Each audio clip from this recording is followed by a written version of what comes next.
Oh yeah, we are live. We are live. I got the next episode of the relay locked and loaded for y'all after I do this live. I'm debating whether or not I would want to upload it immediately after the live, or should I just wait till the morning so y'all could watch it with y'all morning breakfast. Y'all let me know in the chat if y'all would prefer for me to upload the next episode of the relay immediately after this live or in the morning when you're just waking up with that morning glory. Michael, what it do after the live? All right, that's one for after the live. Yeah, we're seeing a lot of the mental gymnastics associated with explaining away how Javante Davis basically fucked himself out of a lot of money. You know, like we're seeing the usual suspects, the usual content creators that rely on talking about Javante as a revenue stream. We're seeing them come up with all sorts of excuses, making no light of the sheer number of domestic abuse incidents associated with this irreprehensible character. That's not even a thing, you know what I mean? That's not an active thought. They're like, damn dog, like you really got a thing for hitting girls, don't you?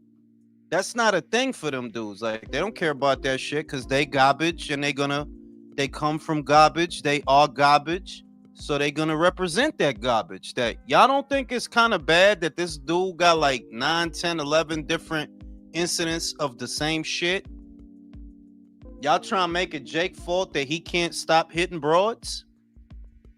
The weird shit is that at the press conference when Jake brought it up that yo, this dude is a woman beater, Javante himself said, if I was a woman beater, wouldn't they be coming forward? Well, a girl just came forward. Another one.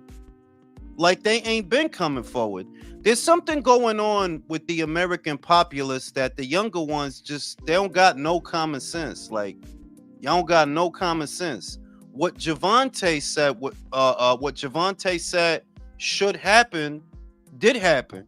Somebody came forward. They saying you put hands on him as if that's the first time we heard that shit. Danny, what it do? That it's not an active thought. They're like, damn, dog, that's what you call representation? That's who represents you? Suspect dudes and woman beaters? That's what you identify with? You feel seen? Hey, you are what you are. I say it all the time. You can't shame a cockroach for being a cockroach. It can't help it. It's a cockroach. Well, you can't shame these pieces of shit for being pieces of shit. They can't help it. You know? Fuck you supposed to say to that? Motherfuckers coming up with every excuse in the book for the shit. Oh, it's the low ticket sales. Oh, it's because Jake was scared. Nah, it's not because Javante smacked up another broad. It's not because of that. It's because all this other shit. Herb, what it do? Salute to the channel and panel dudes, my dude. We out here, bro. You know we out here. Motherfuckers is doing like the real mental gymnastic Olympics to continue to defend this guy. Kane, what it do? I seen it. I seen it, and it's like it's an ego thing. It's like, yo, they was real happy that he was gonna make all this money for being a fucking coward because he's the poster child of the wicked.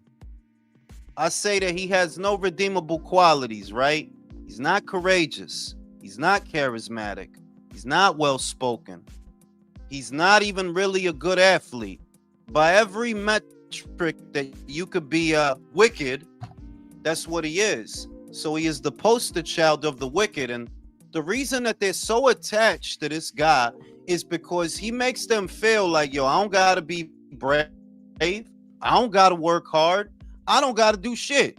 I could fall face first in the millions of dollars, ducking motherfuckers and being a pussy and a weirdo, right? That's why they fuck with him, because he the poster child for the wicked. You know? Undefeated, what it do? I seen that weird bald head motherfucker talking about he gonna pray for him. I'm thinking, yo, you don't want to pray for the girls that he keeps smacking up? You don't want to pray for the girl that he ran into with his car that he shouldn't have been in because he didn't have a license? This who you want to pray for? You gay. I don't care what shit you say. You just gay, bro. You just gay. Motherfuckers see through all that bullshit. Ain't no amount of boxing gonna make me like a motherfucker that much. And I know you ain't like ain't no amount of boxing gonna make me like a motherfucker that much. Y'all motherfuckers defend him like y'all the baby mother. I'm gonna pray for you, Javante, and I'm gonna stay off of Twitter because it's toxic. Then stay off of Twitter, bro. Stay the fuck off of Twitter, then. Yeah, Fucking homos, bro. that dude is a little weird. I think he's like Daniel Dubois' little brother or some shit, bro. He's weird. Él no se parece como que él es medio retardado. Un poquillo. Un poquillo. Like his eyes is kind of far apart. Well, I'm gonna stay off of Twitter because this is toxic and like, oh, okay, dog. Whatever you say, bro. Oh shit, that shit is. I don't know. That shit is weird, bro. What the fuck? Let, let, let, it's gay shit, bro. Like at the reason that me and you look at that and we're scratching our heads is because we don't Y- Your understand Wi-Fi is that shit. tripping, Like bro. we not gonna understand that shit. That's for us. Stand. All that is grown men that eat stick dicks and they stick dick. Yeah, Like that's what it as is, bro. as a man, you're supposed to act a My certain way, bro. Wi-Fi trip. Yeah, My it's Wi-Fi. tripping a little. All right. Oh, hold up. Wait.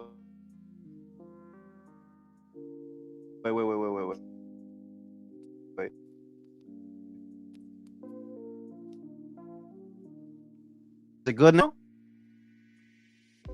Yeah, I don't know. But Say something.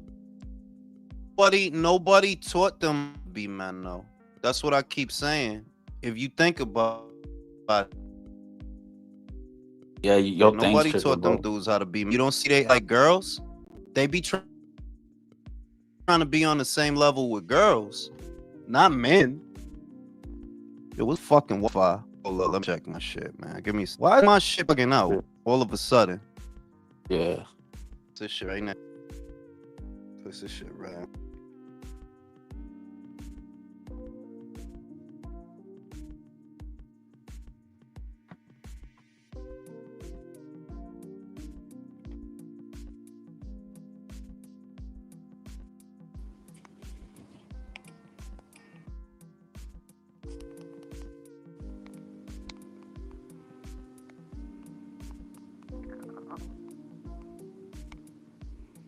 Hey, fuck you, country.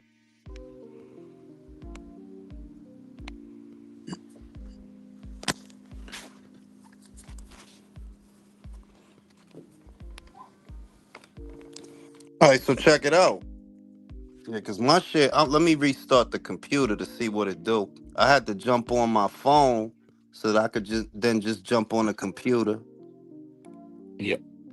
How do I All right. sound? You sound good. You sound better than me. Yeah. You know what I'm Oh saying? shit.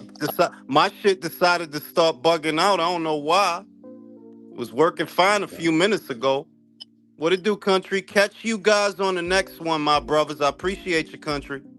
Right? But yeah, yo, the shit I was saying about Javante is that a lot of them guys that fuck with him is like little boys to the point that Undefeated was making, right? That yo, men is supposed to act a certain way. And I'm like, yeah, you right. Men ain't supposed to, as a man, you ain't supposed to be acting like that, but who fuck with them? Little sissy boys, bro. Little sissy Yeah. motherfuckers, man.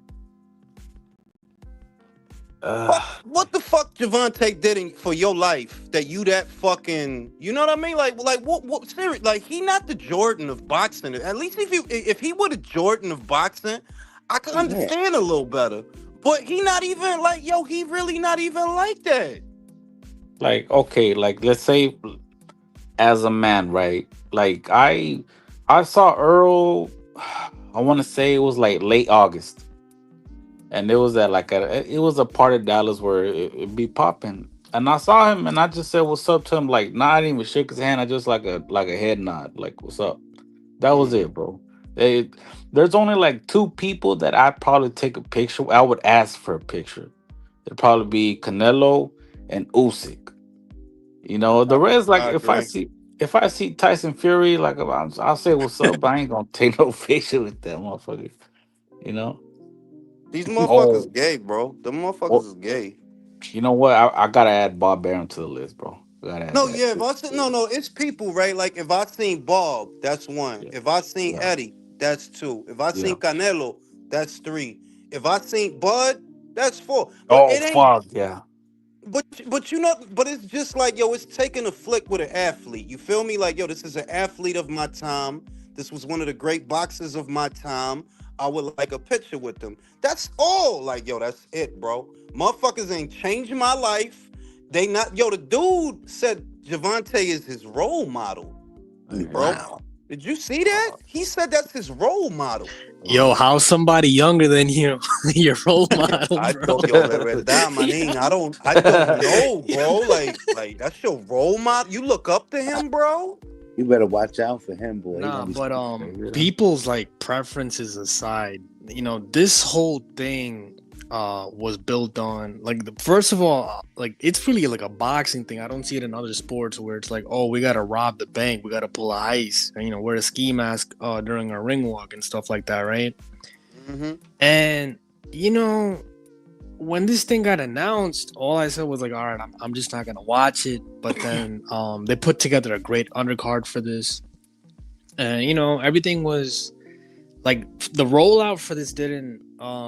I guess like the Tank didn't have a lot of media obligations. Like when Floyd and what's his name, the brother Logan Paul fought. There was like a lot more media appearances. I think that they showed up on a whole lot of different stuff, right? So for this one to be like, I never believed for it to be his last fight, by the way. But for this thing to be like the last hurrah, the big bank heist, right? Like, oh, I'm gonna sail up into the sunset. Like he just wasn't appearing in different platforms to promote this thing because this thing is supposed to be Yeah, like my dude, but that dude can't talk. Like, how do what he gonna appear and say what, bro? Like when he appeared, he didn't even really say nothing. And when he did say something like, "Yo, I legit can't understand him sometimes, bro." Yeah, nevertheless, though, like, all right, you show up on ESPN, you show up on a couple of daytime TV shows, you show up on like the kids, because with Jake Paul, it's about getting the kids to watch, right? So you show up like with a couple of streamers, like I think they stream it out of their. Does Aiden Ross stream out of his house? Yeah, he stream out of. They all do, bro. They stream out of their Yeah, house, so like bro. yeah, you show up to their house and like they do the whole podcast thing, and like you do like 2 Exactly. 3 of those. Like Gervonta wasn't doing anything. That is My dude, 100% true. it's true that he wasn't doing promotion, right? But you got to understand that that's a decision that is above him because those obligations come down from the promotion and that comes down from the broadcaster. That okay, you go, we paying for this, so these are your promotional obligations. You got to do this city. Remember when Floyd and Connor did the tour? They had to go to Yeah, all these cities. That's part of the yeah. promotion. Somebody above Javante, because that motherfucker don't make no decisions, man. Somebody above that little motherfucker, they know that dude is a moron. He can't talk. Look at him. What? Yeah, Like the but dude you is still have to legit show dumb. up. Like you don't have to. You may not be well spoken, but you still got to show up and show your face so that they're Yo, like, but oh, he yo, this. showed no, pero tú no viste que he showed up. He showed up to the para la mierdita que ellos hicieron, pero de verdad, manín, what is he gonna say, bro? Yeah, let's schedule a bunch of featurettes and promotions for a dude who don't know how to talk. That Not dude talk, if bro. it's your That dude last talk. fight, if it's My your dude, last. that dude talk like a 12-year-old that's coming from the dental office, bro. Like Yeah, that dude is he retarded, he bro. stutters a lot. I don't know, maybe that's why he doesn't want to do it. But if you think about it, and Paul probably Jake told him like, "Hey, go chill out with a case Sanat or some shit." Mm. And Tank don't want to do it because he really can't talk. Something's wrong with that boy. That dude is awkward, bro. Like motherfuckers, like I'm gonna say that boxers ain't rock stars. You feel me? The the Yeah, the, the era of the boxing rock star that don't really exist no more. If you look at a lot of boxer interviews, with the exception of the women, because the women they actually do know how to talk and present themselves. I think that's an advantage that they have over the men. But a lot of the guys is fucking awkward, bro. It's not just Javante. Mira Teofimo. He's not fucking awkward, bro. Él estaba ahí con Aiden Ross, and he just stands out like a sore thumb, bro. Not Tiafimo lacks some situational awareness big time. It just sounds like he's blurting out random things, like just to see, just to see what sticks. Like they'll be interviewing him, and then he'll I don't know what he does, but I saw a video that you did. Like it played the clip of Francis Ngannou talking about like what went down with the fight, and I'll tell you what I think. Yo, that was an informal conversation when they called him, and I like he didn't say it. And you know, maybe I'm being like too much of a conspiracy theorist. Like, there's an informal conversation before like the actual negotiations began, right? And I think they try to coordinate. Like, I'm not trying to get this channel in trouble or anything like that, so I'm gonna say like this: No, it's all good. It's all they, good. they wanted to choreograph some of the stuff that was gonna happen in the fight, and he's like, "Nah, yo, I'm not going for that." That's why I never even went to numbers. He was saying that without saying that, because he was like. He made it sound like, it was like a very informal conversation that we had. Yeah, he and said, then "Don't insult me," and I'm thinking, "Don't yeah. insult me, my dude." They offering you a bag to beat up Jake. I was surprised he didn't take. I'm like, yo, if this a fight, they wanted him to go along with the script for parts of the fight. I'm not gonna say the whole thing, but parts of it. And I think like this is the big problem Jake Paul is facing right now. And by the way, I don't know if the rumor is true, where they Netflix with quality control said no to the Nate Diaz fight. So two things spring out of this. One thing tells me that all right, they're gonna like this is a wash, so like they're not gonna spend a lot more money on this. Their get back for this is probably it's a good chance. I'm not gonna say probably. It's like the budget that's left over from not like doing this the way that it was originally supposed to be done. They're gonna put it towards making Floyd and Pacquiao as a real fight, because now this is the first time we see Netflix say no to something. If that is true, if they did deny Nate Diaz as an opponent for this Netflix thing just to save the date. Remember, we're just doing it to save the date and save the undercard, right? Now there's a lot more money left over for Floyd and Manny to do a real fight, and I don't think they're gonna they're not dumb. Netflix isn't dumb. Like the first couple of things, like yeah, all right, we'll just do it to do it. But now they're like, you know what? We're watching this shit. I'm like, we want to get into this market. We don't want to just overpay for gimmick fights anymore. So that's another thing that's happening from this. And the good thing is now Gervonta is like, yo, I might have to fight a Shakur or Rolly. I mean, what the hell am I saying? No, man, es un fracaso, man. Ese tipo no va a pelear con ninguna de esta gente, man. Like, te lo estoy diciendo that, you know what he might do porque él es cobarde? Maybe, and it's a big maybe también. Maybe he'll fight the winner of Cruz versus Roach. And it's a big maybe because, yo, it's a fight. Yo, and it's a fight. It is a fight, but it's not a lot of money. It's not a lot of money. Ese tipo no quiere trabajar. Ese tipo no quiere trabajar. If you were looking at 20 M's, who's the like Netflix is out of the picture, right? Who's the financier that has to step in to give you something comparable? You giving that dude way too much credit. He don't got a heart like that, my dude. He don't got a heart like that. You know, but thinking about it, right? And I've been thinking about it, and the more I think about it, I actually like this fight. When it comes to Jake Paul, I would like for him to fight Berlanga, bro. You seen that weird ass video? No, yo lo vi. I actually like the fight. I like it. It's too dangerous if it's real. It's too dangerous if it's real. Yeah. I mean, I would say this, fellas. I agree with you. Shit, I don't know your name, man. I'm fucking old, bro. What's your name? Ephraim, bro. Oh, I knew that was Ephraim. I didn't want to get your name wrong, bro. But I agree with you that any real fight, like what you're saying, makes sense because it makes no sense that Francis said no. That doesn't make no sense, homie. Like, bro, you a MMA dude. You fought Anthony Joshua. You fought Tyson Fury, right? You fight. Why would you be insulted unless it's what you said, Ephraim? That y'all probably came at him with that script, with that yo, you know what? We gonna do this in round one, and we gonna do this right, and you like, Yo, fuck out my face, B. Fuck is you talking about? I Yeah, ain't, yo, anybody that's seen over 10 M's, you can't tell them to choreograph this. You could only tell somebody that's like never seen this type of money before, like, yo, listen, we could do Oh, this, but I'm gonna need you to do A, B, and C. If you go to Anthony Joshua, he's been seeing 20, 30, 40, 50 M's too many times. So it's like, wait, you want me to do hold up. what? Are you out of your damn stop mind? interrupting. Y'all gotta let each other talk. Like, I don't care what your point is. That's what you trying to make. Y'all gotta let each other talk. I don't give a I just shit. said hold up. No, we don't need to hold up. Shit. Hold up, motherfucker. No, I'm just playing. Brim.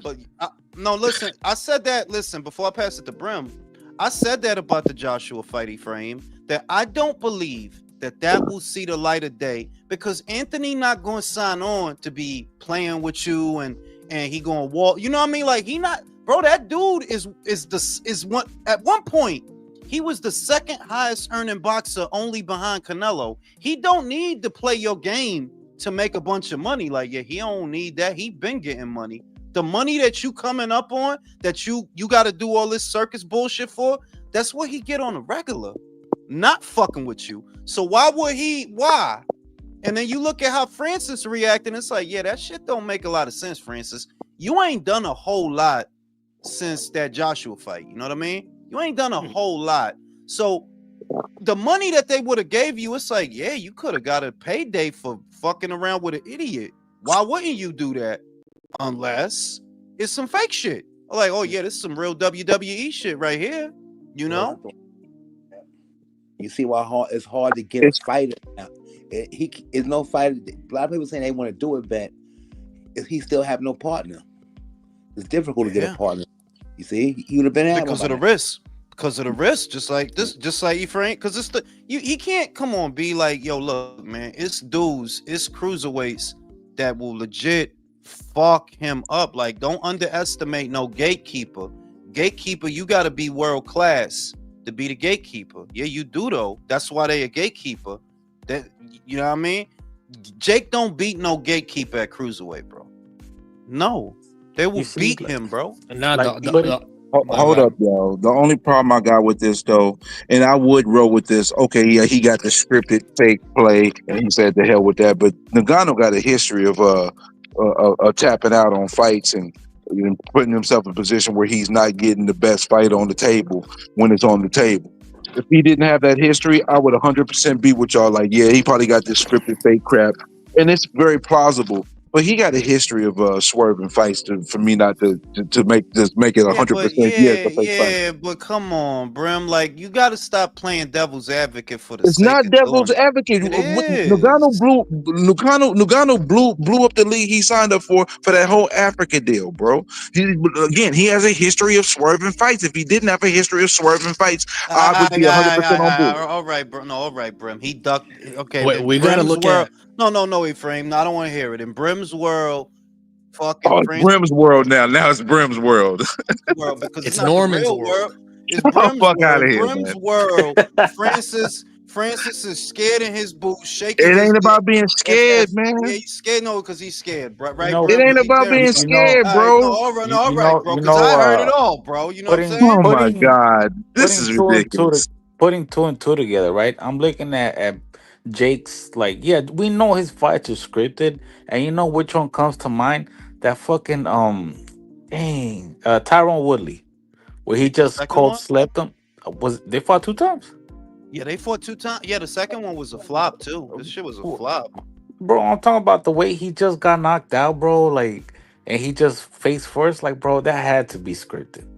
No, and look at the category that they had it under. Yo lo dije, manín, que the circus está bien and certain shit, ¿verdad? Pero because you was fighting a lightweight, yeah, no real commission. No commission would sanction that fight. None. It doesn't matter if Javante's a world champion.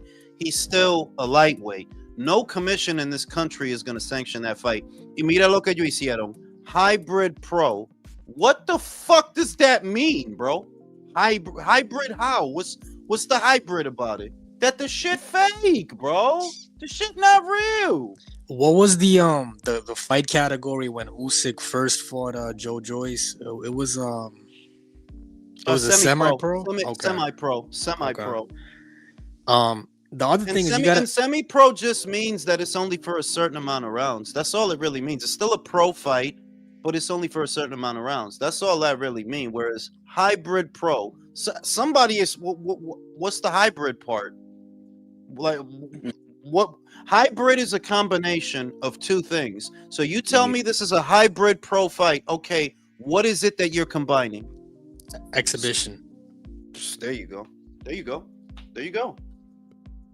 The only thing that kind of takes away from the potentiality of it being scripted is he did hire real sparring partners. Did. And they're not cheap. Shakur Stevenson, Raymond Ford, Keyshawn Davis. You know, you got to pay out of pocket for them dudes. And they're not cheap. That's the only thing that makes me wonder, was it scripted or not? That well, if it's a scripted waltz, the fuck that's is the he point of hiring Jake's these career, guys right? for? Everything's supposed to, his whole path is to legitimize his career. So this may be an obvious question or not, but what was he going to get out of the Gervonta fight? Was that going to legitimize his career?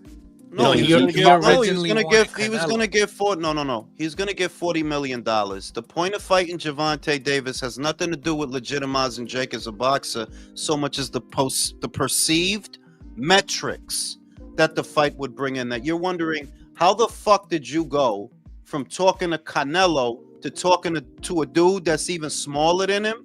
It's the popularity factor that they was looking at. We need somebody that we think will sell. They thought it was Gervonta, you know? They thought it was him. And he's really fucked because the numbers he did with Tyson, never again, bro. Never again. You're not. Never, You're bro. not. Maybe Pero yo no, Canelo. manín, yo no lo dije. It doesn't get bigger than Tyson because Tyson ain't just some fucking boxer. He's a cultural icon, bro. Icon, bro. He's past thinking, no, that I used to box and he's way past that, bro.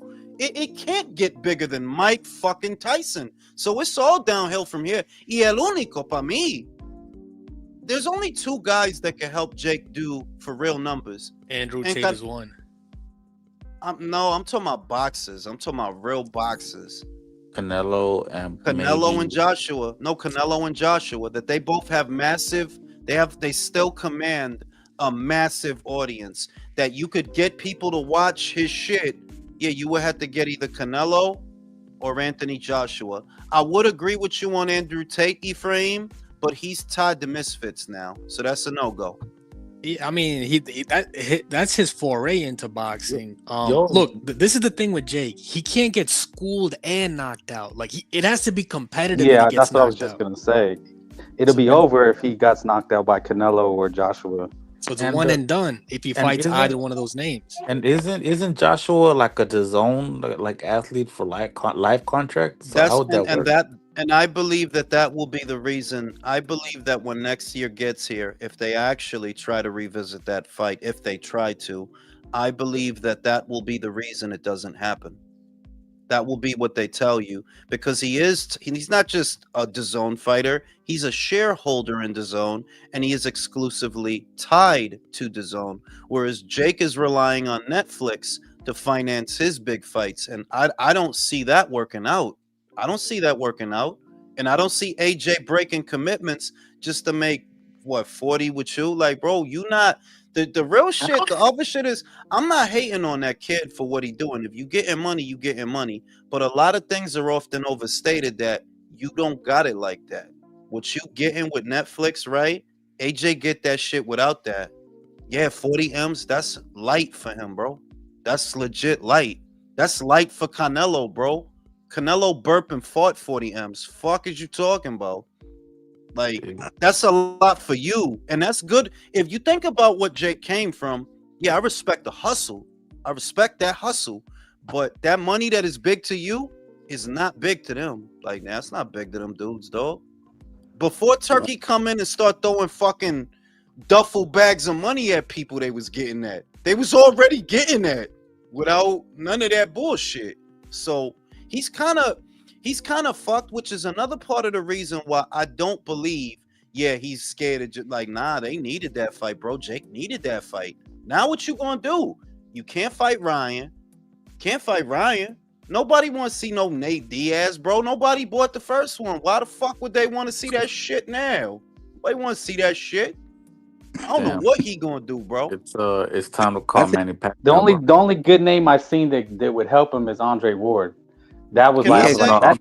No, can I say? because if I'm watching the sex scene again in the Megan Fox robot shit. Yeah, I'd oh have my fucked that god, robot. I don't fucking care. I'd have damn, fucked that No damn, doubt, robot. right? he Let me dying to shoot rewind the that space. shit. I He gotta dying rewind to that shoot the shit. spaceship up. Dying to shoot I'd the have, spaceship up. But I'm yo, but saying like I'd have put a battery in her back. Like yeah, I'd have fuck that shit, bro. I did that oh, Hit shit. her with the and then Trojan horse, guy. he even rewind. He rewinded it. Oh my god. Again, I already man. know, Ray. Hey, if Atlas 31 got aliens, are you fucking alien pussy? Yo, motherfucker don't gotta tell me nothing, dog. Like I don't discriminate, dog. If it's pussy out there, it needs to be investigated, bro. All Yeah, right. you saw I could tell he was a Star Trek fan, but he like Captain Kirk.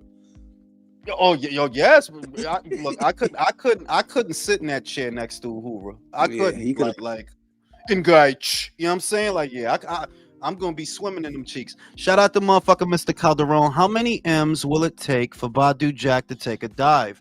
That's a realistic proposition to me. A 42-year-old fighter who stands very little chance of walking into a huge payday, right? Like, yeah, you could go to Saudi and do the thing with Jai, but you know Jai gonna fuck you up. Like, yeah, he's gonna fuck you up. And you could do the boxing bullshit with Zerto, like, okay, I'm gonna go unify, but that ain't gonna pay you. You go in there with Jake, you trip and fall, you get fucking 10, 20 M's, you fucking out of here, bro. You in your 40s. You fucking out of here, bro. So I wouldn't rule that out, Mr. Calderon. Like, yeah, that's a good shout. Like, Jack, he looking at Jack looking at him. Like, what the fuck? 15 M's, bro. You got yourself a belt, bro. We ain't I never think gonna hear Ward. the end of it. Yo, I think speaking of that, Ward. Go ahead, Herb. No, I think Ward fits the bill because if it is scripted, Ward played in Creed, so he know how to act the role, you know. Yeah. You know what I'm You saying? he might- And Ward, like Ward, you know he don't hit hard. So like Jake right? could be Jake You know what I'm saying? I You know what I'm saying? He I was act a little. watching that Dan Canobio show with he does it with somebody else. I forgot the fighter's name. Chris Algieri. Chris Algieri, and they made a good point because Andre Ward, he's Mr. Goody Two Shoes, bro, and he'll probably step in and be like, I'll be boxing savior, and I think he will, bro. He's not gonna take no dive, like he's gonna I want to don't know, do bro. Did they announce the Nate Diaz 2 fight already? No, they ain't Or was that announced that. fake? It's not official. Even if It's not official. even if he And do it's take the dive, it's taking off. it's He bet- and you can't swap out like you can't swap out Javante with this dude. You already tried to. Even I expected the Nate Diaz numbers to be good when they did that shit. Nobody bought that shit. Nobody bought that shit. Yo, Ain't speaking nobody want to see a rematch between them dudes. I don't give Speaking a of- fuck about that fight. Speaking of Ward, I think Caleb Plant's gonna go to Virgil Hunter. I just feel like he's gonna go to Virgil Hunter for If he go to Virgil, he might as well retire now. Yeah. Damn. Yo, Yo, because I got a remember feeling- the Canelo training camp and like the footage showed like him training with Ward and Virgil Hunter and there's he's kind of gravitating more towards a preservation style because like he's been getting hit way too much Yeah. and he only has like 1 or 2 fights left, especially if he's only gonna stay at 168 because 168 is heating up, man. It's like it's too he many. fish food. He fish food at 68 to me. Like being real with you, bro. Plant don't beat Mobili. He don't beat Lester the Molester. I Stop personally calling him that. no. I personally don't think that he could beat Kevin Lele Sajo. If you had to go through that with Resendiz, right? Kevin Lele Sajo would wear you out. He's like Mobili, but he has power. You see what I mean? That if you really look like most of the super middleweights, they beat Caleb. I can only think of 2 or 3 people that he stands a fighting chance. I don't even know if he wins, but he stands a fighting chance. And that is Edgar Berlanga. Yep. Pacheco. Jaime Munguia. Pacheco? No, not Pacheco. Y'all gonna stop with this fucking Pacheco hate, bro. It's not Pacheco hate. I didn't just asked do the question, motherfucker. Calm the No. fuck down. All right, Holy shit. all right. Because I'm from LA. I'm not gonna put up with You that ain't shit. from no fucking I'm LA. from fucking LA, bro. Yo, Right? that shirt must be too tight. It's fucking up the blood circulation to your brain. Motherfucker always gotta judge me and talk shit about me 3 years ago. Hey, 3 years yo. ago. You know what I'm Hey. saying? I love you, Jules. Listen, Edgar Berlanga, Jamal Charlo, because he on the druggy shit. Because he on the God. druggy tip. Because he on the druggy tip. And Mhm. maybe this is a maybe. This is a maybe. Jaime Munguia. And that's a huge maybe. Yeah, that's big. Only because you did get knocked out by a Frenchman with 5 knockouts, right? So it's like, yeah, I'm looking at you crazy right now. Like, yeah, you needed 2 fights for that dude, bro, and you ain't knock him out. Is Alright. Berlanga really gonna fight Resendiz? Because I don't see him getting the victory in that one. I mean, he's kind of up shit's creek without a paddle due to his management. He's the one who wanted to be a free agent. You know that Yeah. if Jake doesn't take him up on his offer, right? Dímelo tú. What is he gonna do? What the fuck are you gonna do? You done already did the thing with Top Rank. You didn't want to re-sign the Matchroom, which you should have. You know they would have found you some fucking Scottish electrician. You know what I'm saying? They'd found somebody. You ain't want to do that, right? So what you gonna do now? You gotta fight Rendezvous. If Jake don't fuck with you, yeah, you gotta fight Residue. And Residue is gonna fuck you up. Residue is gonna beat your ass. Yo, Jack McKillian, that number 2, that's pay-per-view, bro. Eso es 30 tabla, manín. 30 Man. pesos. Fuck, I don't even want to. Fuck. No, I What could the- look, I'm a super boxing fan, right? Like I got an S on my chest. I'm not giving y'all $30, bro. Like y'all motherfuckers is out y'all rabbit ass mind. Like, nah, $30, bro. I could go to fucking Panda Express and get a whole fucking thing with that $30. Fuck is you talking about? That's Yeah. crazy. Yo, you gotta give Don King credit, man. This That's dude's not like, Don King. That's Oh, not it's Don not? King. That's Bash Boxing. That's a different promotional outfit. That's Bash Boxing, but still, it's like, yo, you see what happens. That right, being a pay-per-view, that is a byproduct of major networks in America pulling away from boxing, because normally a fight like that, you're supposed to get it as part of a regular subscription. You know, they're resorting to pay-per-view because the network money is gone. They're like, yeah, you don't see besides the zone, who the fuck else is doing regular fights?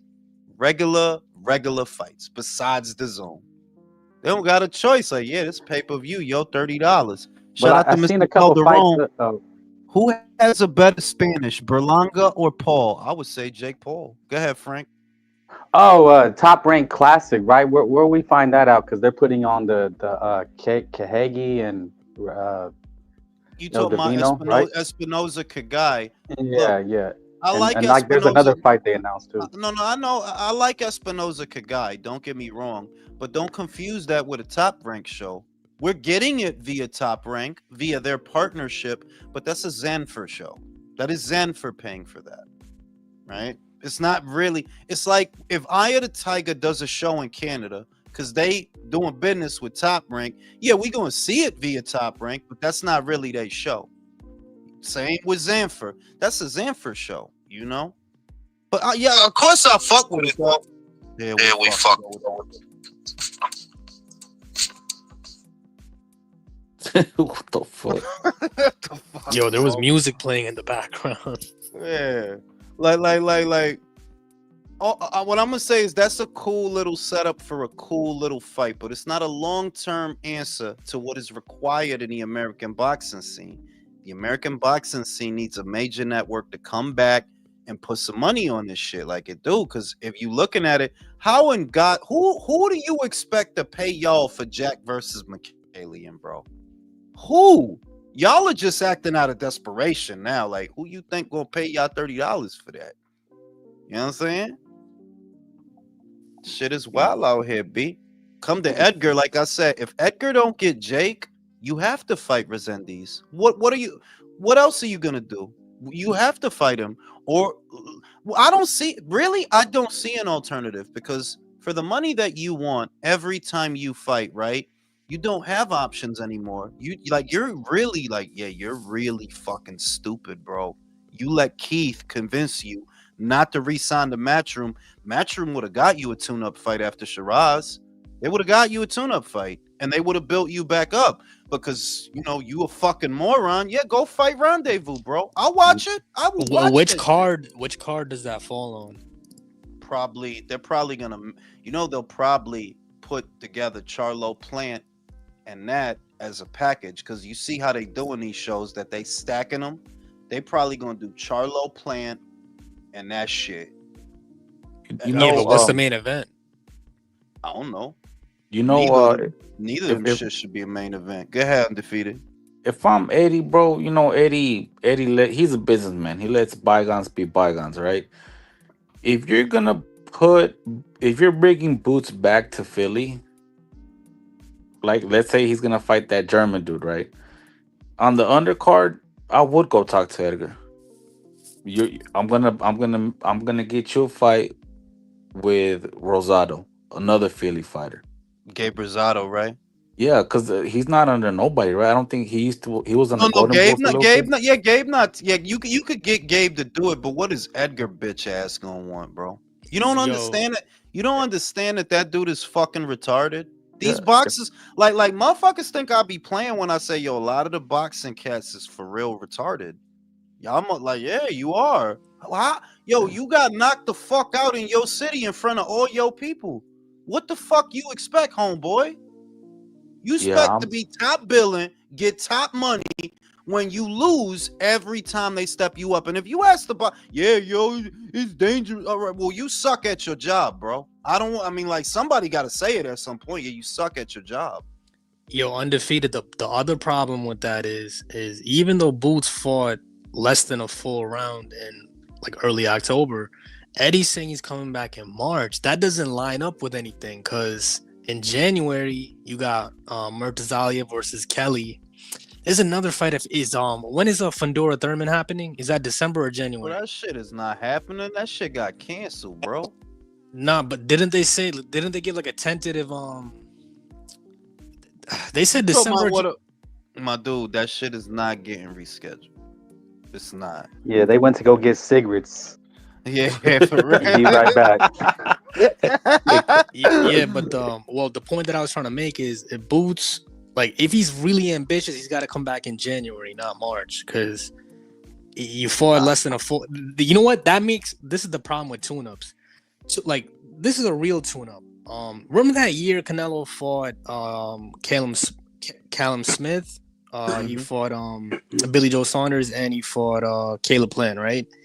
He had the Avni, I think it was Avni Yildirim. Yeah, Avni in between. Yeah, Avni in between. If you're only fighting twice a year, and then like what's his name? Lima. What's Lima's first name? I forgot, bro. Wisma. Yeah, Wisma. Yo, if you fought him in October, and this is the problem with activity, like, yo, you ate up that much of the budget, right, to make that card happen. Yo, you gotta come back in January, man. You gotta come back in January. Yeah, but the shit with Boots is that he'll come back depending on what happens with Virgil. Right now, DAZN had a conversation with both Golden Boy and Matchroom. DAZN wants that fight. You understand that? That the platform is the one pushing for that fight. So Boots' next move is going to be based off of that, whether it happens or it doesn't. If it doesn't happen, and I don't think it's going to happen, then you come back in March and you fight the German. If the German doesn't end up fighting the Puerto Rican, because that might happen. So what's the WBA rule on it? Because I know the last 2 weeks of Boots' fight, it went from an eliminator to an interim. So is he locked into a mandatory prior to unifying? I mean, with them, you just got to think of the money. Would a WBA benefit from Boots having that belt instead of a Boss Peru? Absolutely. God bless a Boss Peru, but that dude don't sell out a wing dinner. They don't get no money out of that dude. Fuck they gonna do with him? And so he knows that. He knows it. And the beautiful thing about a Boss Baru is he's a free agent. The shit that's fucking me up is, Xander is already talking to him. Xander already talking to him about the big Puerto Rico fight. And Xander might come in and get that. He might. Like, it's just weird to me. Good. That's like where boxing is right now is so weird because it's like, Xander, who's even going to pay for this fight? Your promoter don't got a broadcaster, or do they? And they just not telling us, and they're not gonna wait. They're not gonna say nothing until next year. Like, it's Yo, weird. he could with pop that. up on Netflix because he's close with Amanda Serrano. That's true. Like he could, and maybe not as a main event, but he could pop up on Netflix. I mean, look. There's supposed to be a Puerto Rico fight. Amanda fight is in Puerto Rico, right? Yep. And they talking about January. Well, that's when they saying Xander gonna fight in January. That's when that's what they saying. Who's the Argentine that Jermell Charlo fought twice? He drew with the first time and then he stopped. Castaño. Yo, do you think Baru could beat Castaño if they were like both active, both in their prime? No. Oh god. The styles are too different. Not the style. The styles are too similar, but I noticed Castaño is very durable. He's a little bit stockier. If in other words, if the Castaño that fought Charlo in the first fight showed up to fight the Baru that just fought Tellez, I would have Castaño winning that fight. You gotta fuck up Argentine. You gotta fuck them up, man. Them dudes tough, man. Like, yeah, you gotta fuck them up. You gotta hit hard. Abbas Peru is a good fighter, good pressure fighter, but he don't got power like that. He don't got power like that to calm that motherfucker down. It'll be a beautiful fight, in a vacuum. That pressure fighter versus pressure fighter, because you rarely get that. Even though it's the best style matchup for the casuals, you rarely get it. But I would lean towards Castaño in that fight. If he was fun to watch, man. It's just a shame that after one loss, he just kind of fade out of the picture. Yeah, but was it just an injury or an accident? I thought it was. I mean, that's on him because even if the PBC didn't bring him back, right? A lot of people don't know as much about the Argentinian boxing scene because it's kind of insulated. But the way that they got it set up over there, right? They go out into the world, they lose a fight, they go right back to Argentina, they're 5-0. You know what I mean? They'll get like 5 fights over there, and bang, they back in the shit. It's weird to me that Brian didn't do that because I see everybody else that's from Argentina, like even Gustavo Limos, he just had a fucking fight out there. He's back in the winner's bracket, and that's what the Argentinian fighters do. They'll go. They might fight, they might lose, they go to Argentina, they have 3 fucking fights and they back in the shit. It's weird that Brian didn't do that. I'm like, I don't understand why that dude didn't fight since then. Like, I'm pretty sure they could have got you a fight in Argentina. I'm pretty sure. I don't know why he didn't. Dude just disappeared. If a fighter really wants to go undisputed, they gotta do it in a year, because you're always gonna have the excuse of mandatories and things not falling into place. So if you want to do it, the onus is on you. You gotta be active and you gotta spearhead the thing.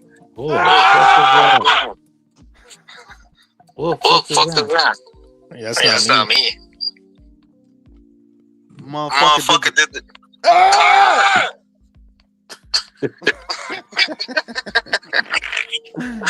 What the fuck? Oh my God.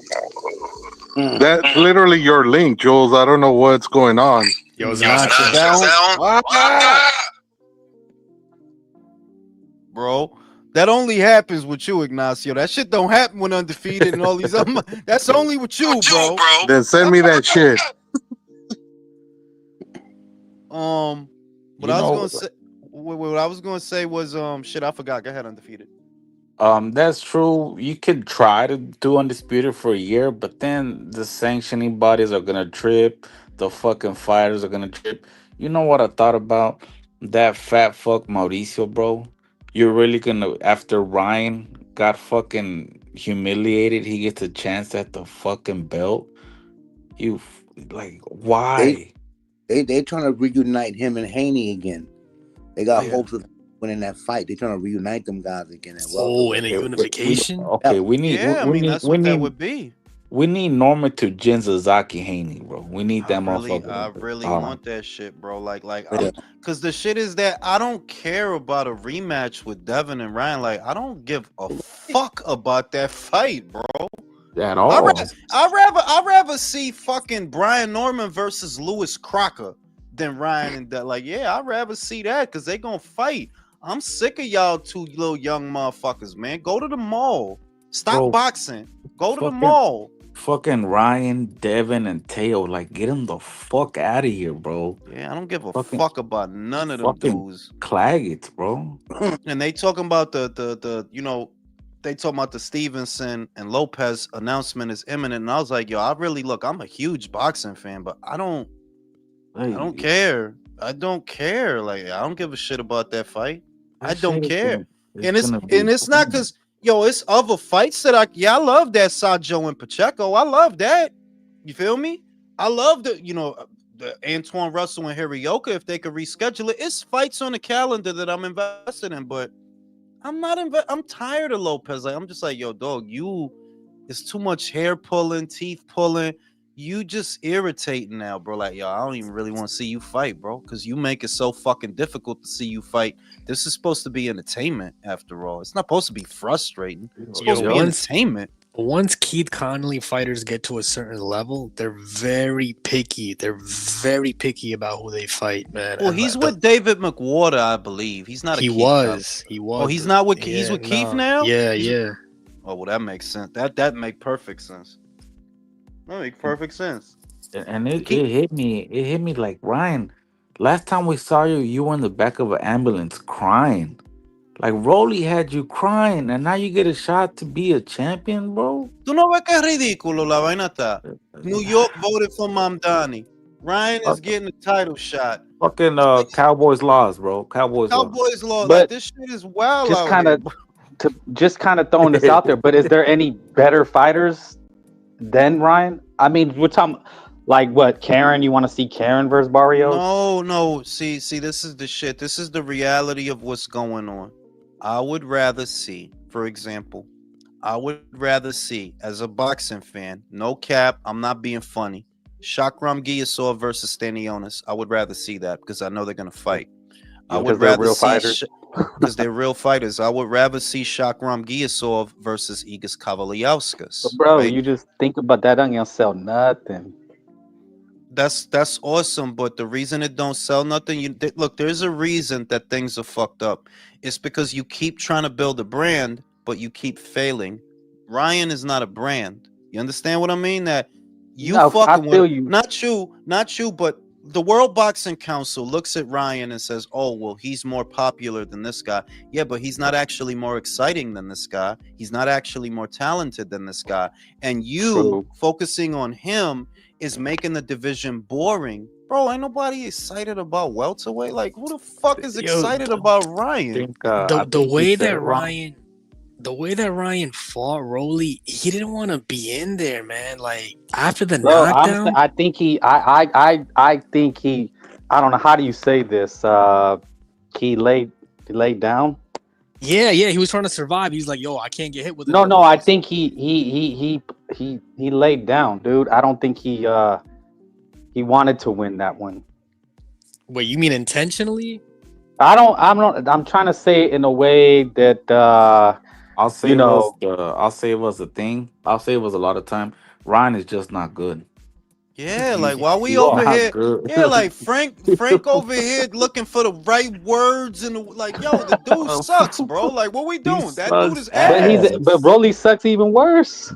What does that say about Ryan?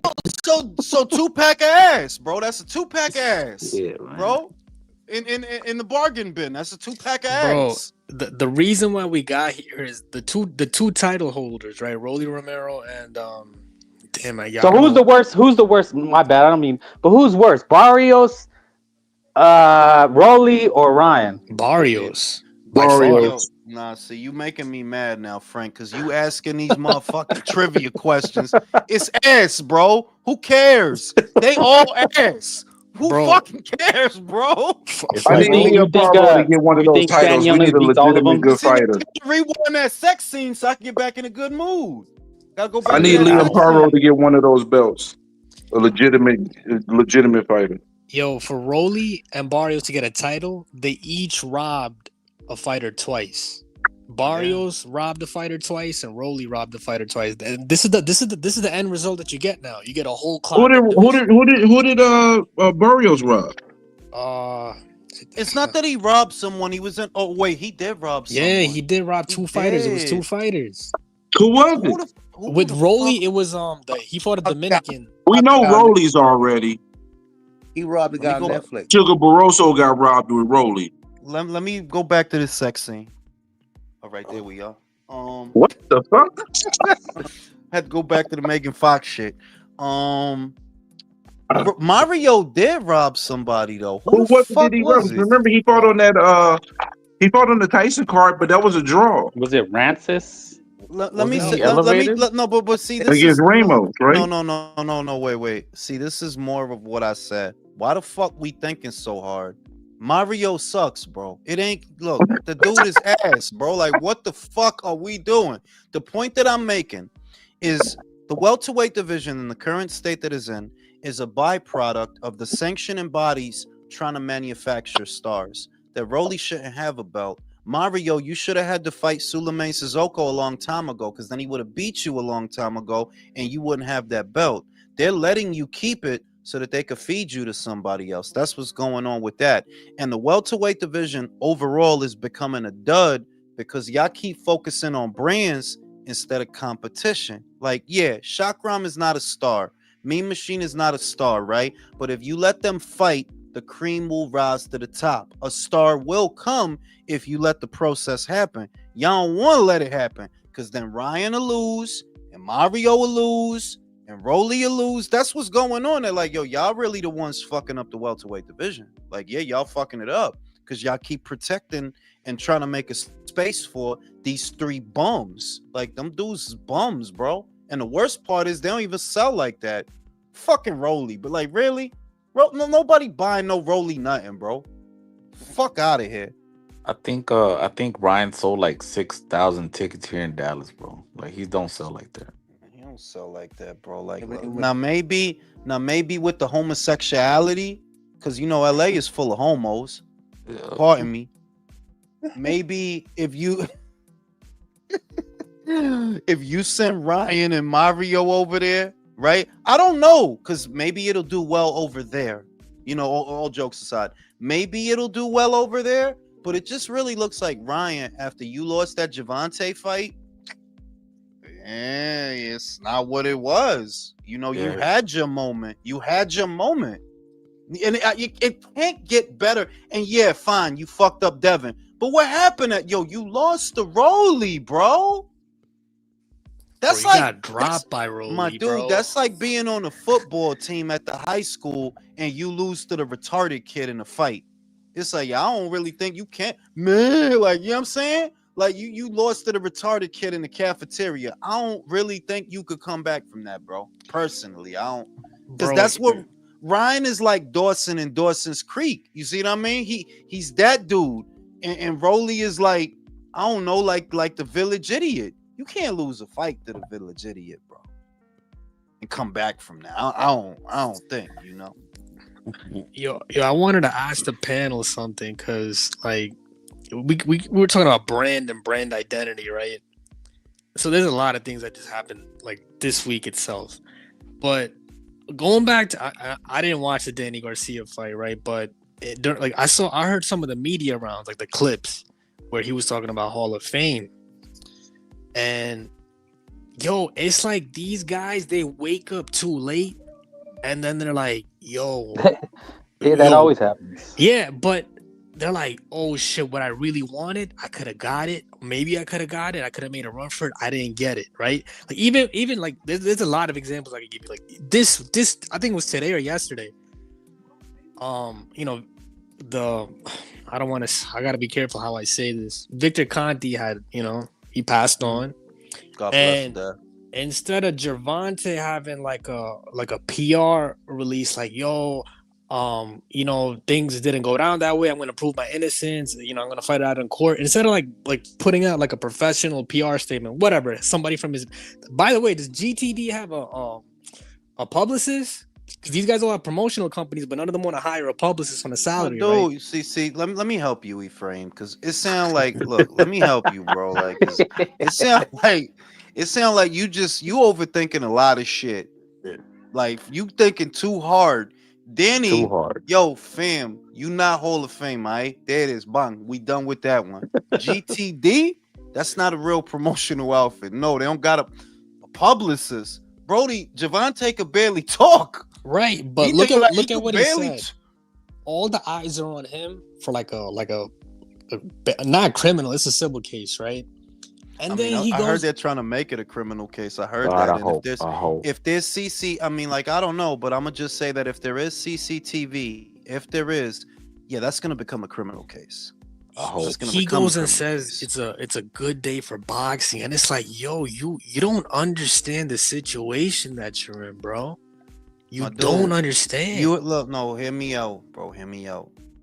You ain't been on this planet as long as me. I'm telling you, the average motherfucker walking the street ain't shit. Ain't shit, right? Ain't shit. Damn. Boxers, Say it again. boxers ain't shit. Boxers are not no different. That's why I get irritated with these bleeding heart content creators acting like the boxers is soldiers. Like, no, they not none of that. They're just as selfish as me and you. They're just as selfish. A lot of them have a job to do, and they don't want to do it. And that's that's it. No. That's it. They don't want to do it. Javante, it was your job to provide entertainment to the boxing community at large and fight the Lomachenko and fight the Shakur and all, you know, the whole list of people. That was your job. You didn't want to do it. You play hooky and go hang out with the moron, and you don't even fight the fucking moron. You see what I mean? And this fucking asshole, you got the nerve to be dancing on graves? You see what I mean? These are not good people, bro, is what I'm getting at. A lot of these people, they're not good people, period. That dude, like I can't think of one good thing about Javante Davis. Like, what's the good thing He's that you from could say? B-more. That's what he's, you know, Yo, he's from dog, B-more, bro. I wouldn't use the bathroom in Baltimore, bro. How about that? I'm too good to use a No, bathroom. but that's what his coach always says. Yo, Javante's from the streets, and you know he built didn't he rebuild the Bro, project you over know, there? and you know why I get irritated? This whole panel is from the streets. Different streets in different states, but so what? I don't like, why is that supposed to strike a chord with me that you from the ghetto? I don't care. I don't care about the motherfuckers in my ghetto. Why would the fuck would I care about, cause he from a ghetto? So what? And motherfuckers, that irritates me. You know why? Because it tells me, yo, Jules, you are surrounded by stupid fucking people. And that bothers me. Like, yeah, like, is that all it takes to get They you? just want to be entertained, bro. No. Just Is want to that be all it entertained. takes? Is that all it takes to get these fucking idiots hooked? He from the hood. Yeah. So Okay. what? Remember the funniest walkout I ever seen was when Jared Anderson came out in handcuffs in a jumpsuit. Yo. Like they sold the shit out of that. Like, bro, Yeah, he like came out with this the is it. orange shit. Yeah. I seen that. Yo, what was that That to Akon and Akon's Styles P convict. song? I'm a convict. that was so fucking stupid, bro. What an Yo, idiot. Maybe that the shit. shit is maybe I'm just tired of seeing the negativity perpetuated as positive, and then when something bad happened to your ass, we supposed to feel sorry, because it's like, yo, dog, boxing gotta be. Leo said it beautifully. In America, boxing has to be a bank heist. It has to be a come up. It has to be some sort of a jokes, right? It's like, yeah, and I'm like, you can't just box. Why the Brits could just box? Why the Japanese Exactly, could bro. just box? Why the Eastern Europe, they box? The Mexicans, they box. It ain't all this bullshit. They box. Only the Americans. Now it gotta be a bank heist. It gotta be we robbing. Yeah, all right. Don't fight. Yo, I swear to God, T.O. Devin, Ryan, yo, y'all can retire today, bro. I don't give a fuck. Exactly. I will watch Junto Nakatani fights all fucking day for 3 years, bro. Yo, even the Japanese journeymen, bro, they got no quit in them, bro. They Shit. come to fight, bro. Like with Americans, it feels like you gotta Bro. twist their arm and hope that they say yes, I'll fight. Bro, Like, I'm man, on East Coast time. Floyd Schofield, my boy. that's Floyd another Schofield. motherfucker, Que bro. estas son gente ridícula is what I'm like. Yeah, you're ridiculous, bro. How you talking shit about Shakur after you ducked him? Well, this is like a cartoon or something, bro. Like, what are y'all doing? Y'all talking shit about a dude y'all ducked? Yeah, That analogy. he only that's hard got too. 3 years, yo. He said, you fucking Yo, senior talking shit. I'm like, senior, you a grown ass man. What you look like? You a grown yo, ass man.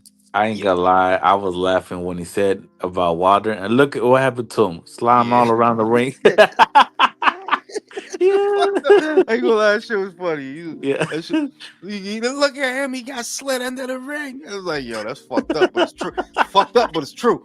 But it's what Undefeated said though, that yo, whenever we defer our attention back to our own boxing scene here in the United States, it's gossip girl than a motherfucker, bro. Trash. Shit is Fucking garbage, trash. up and down. Like yo, the shit, a lot of shit. Like yeah, I fuck with the young gunners that's coming through until they start talking. Like yo, I'm still excited about Pacheco. Call me optimistic. I'm still excited about Abdullah Mason. Call Abdullah me Mason. optimistic. Right? I'm optimistic Well, about Richard Torres. they seem like good guys. Like Richard Torres is a goofball. He does ballet and And I still want Bruce to do like there's kids. There's hey, kids. what I look happened to at that them. dude? He No, fell I off mean, the earth. it's You not know that he how fell off the earth. It's that he waiting. That's one you could blame on the WBCC. Everybody knows Stefan is not coming back to 126. Everybody knows that. So why haven't you stripped him yet? Bruce is waiting on his shot. He can't get it just off of wanting it. Y'all got to do something. WBC don't do nothing. Knowing he about to fight at 130. Knowing. Yo, he about to fight Oshaki Foster. What the fuck is y'all waiting for? That's crazy. You know, like all these American fighters, bro. Tail, Ryan's punk ass, Tank. You know who's perfect for the job, bro? And I hate it because I don't fuck it. Dana fucking White. Yes. He's gonna crack the whip. Get in there and fight.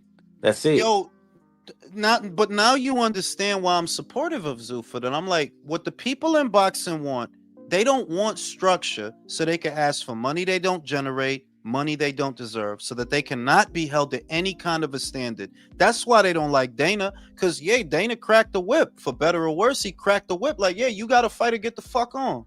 Get the fuck on. It's I enough like this guys shit. in boxing that think they're stars that are not stars. Like, yo, you see that 95% of these dudes think they God's gift to boxing? You know, Danny is really sitting around talking about the Hall of Fame. The fucking nerve of him. Like, really? So you don't feel the awkwardness? You not Hall of Fame, Danny? At all. At all. Well, who They're the talking about- fuck like what the fuck is going on? That's crazy. Yeah, man, I'd hate for you to be my coach. I'd No, have been but like, this motherfucker want me to do laps. He want me to do push-ups. what the fuck's wrong? What the fuck is wrong with having a strict coach? You need that shit. You I need mean, somebody. is it- Yeah. the problem not just in boxing but of this generation is too many people are afraid to deal with the consequences of telling the truth. The media is afraid to deal with it for whatever reason. Yes, you are. There should be 50 articles written about how Danny Garcia is not a Hall of Famer. 50 there should be. Like Danny, like y'all should have been laughing y'all ass off when they brought that shit up. Like, really? Danny Garcia, whose Danny- last relevant win was what, 12 years ago? Maybe longer? 12. Yo, the dude don't got a yo, who's in 2013. office? Who was in office? Obama? Yup. 20, wow. 2013 versus Matisse, bro. Like, Matisse. Yo, and bro, that was this is what probably the I'm first saying. Obama administration. I think that was the first Yeah. Obama administration. Look, yo, Ring, that- and then I'll also say that it's not just him. It's like it's something like in the aggregate of like all the like. Let's take Clarissa Shields for example, right? Because she was talked about this week because she wanted to be talked about this week. pretty much. Like I'm gonna make it a regional thing. I don't want to bring any beef to the channel or anything, but just hear me out here. You might laugh or you might disagree with me. She got with Papoose, right? And if you're from New York, he's more known for being a reality TV guy than actually being a rapper. Because I don't think there's any album or any like he's not gonna do live shows where he's performing song after song after song. And Yo, bro, I gotta say it how it is. Like that's some Midwest Bammer shit, bro. Like you see like a C-list celebrity over here, but over there he's like, oh shit, it's My dude, and- yo, check me out. You don't gotta take your time with Clarissa and beat. Yeah, she a fucking Bama. You a fucking Bama. Like, you think you came up because you fucking a 50-year-old papoose? Oh, the other thing is, yo, I never seen a female say, I can't wait to have kids. Like you have, like, yo, that's the weirdest shit I ever heard. Like, you want to have kids so people can hate on you? It's the dumbest. It's the, yo. Yo no te lo dije, manín. I said it in a video I did. Esa tipa, she has a complex. Te lo voy a decir. I don't care who gets mad. I'm fucking in my fucking 40s, okay? I don't fucking care. She's self-conscious. She puts on that brave face, but she's very self-conscious. Cause look at the shit you celebrating. Just like you said, I'm gonna get pregnant so bitches gonna hate on me. Huh? What? Right? You I really never heard something like that. Like, who's hating on you that much? Yo, I know some sluts, but I never heard a bitch say no. Like, what? I'm gonna get pregnant so bitches gonna hate on me. You fucking a 50-year-old papoose. Yo, who at his best in his prime was a mixtape guy. Yeah, K-Slay. He's a K-Slay mixtape MC. You know what I'm saying? Like, and I don't, yo, as a former connoisseur of hip hop and mixtapes, bro, I don't even rate Pap. Cassidy, I rate Cassidy. He had the alphabet song. I'm telling you, look, when that shit came out, my mans played that shit for me. I had just got off of work. I hit the block.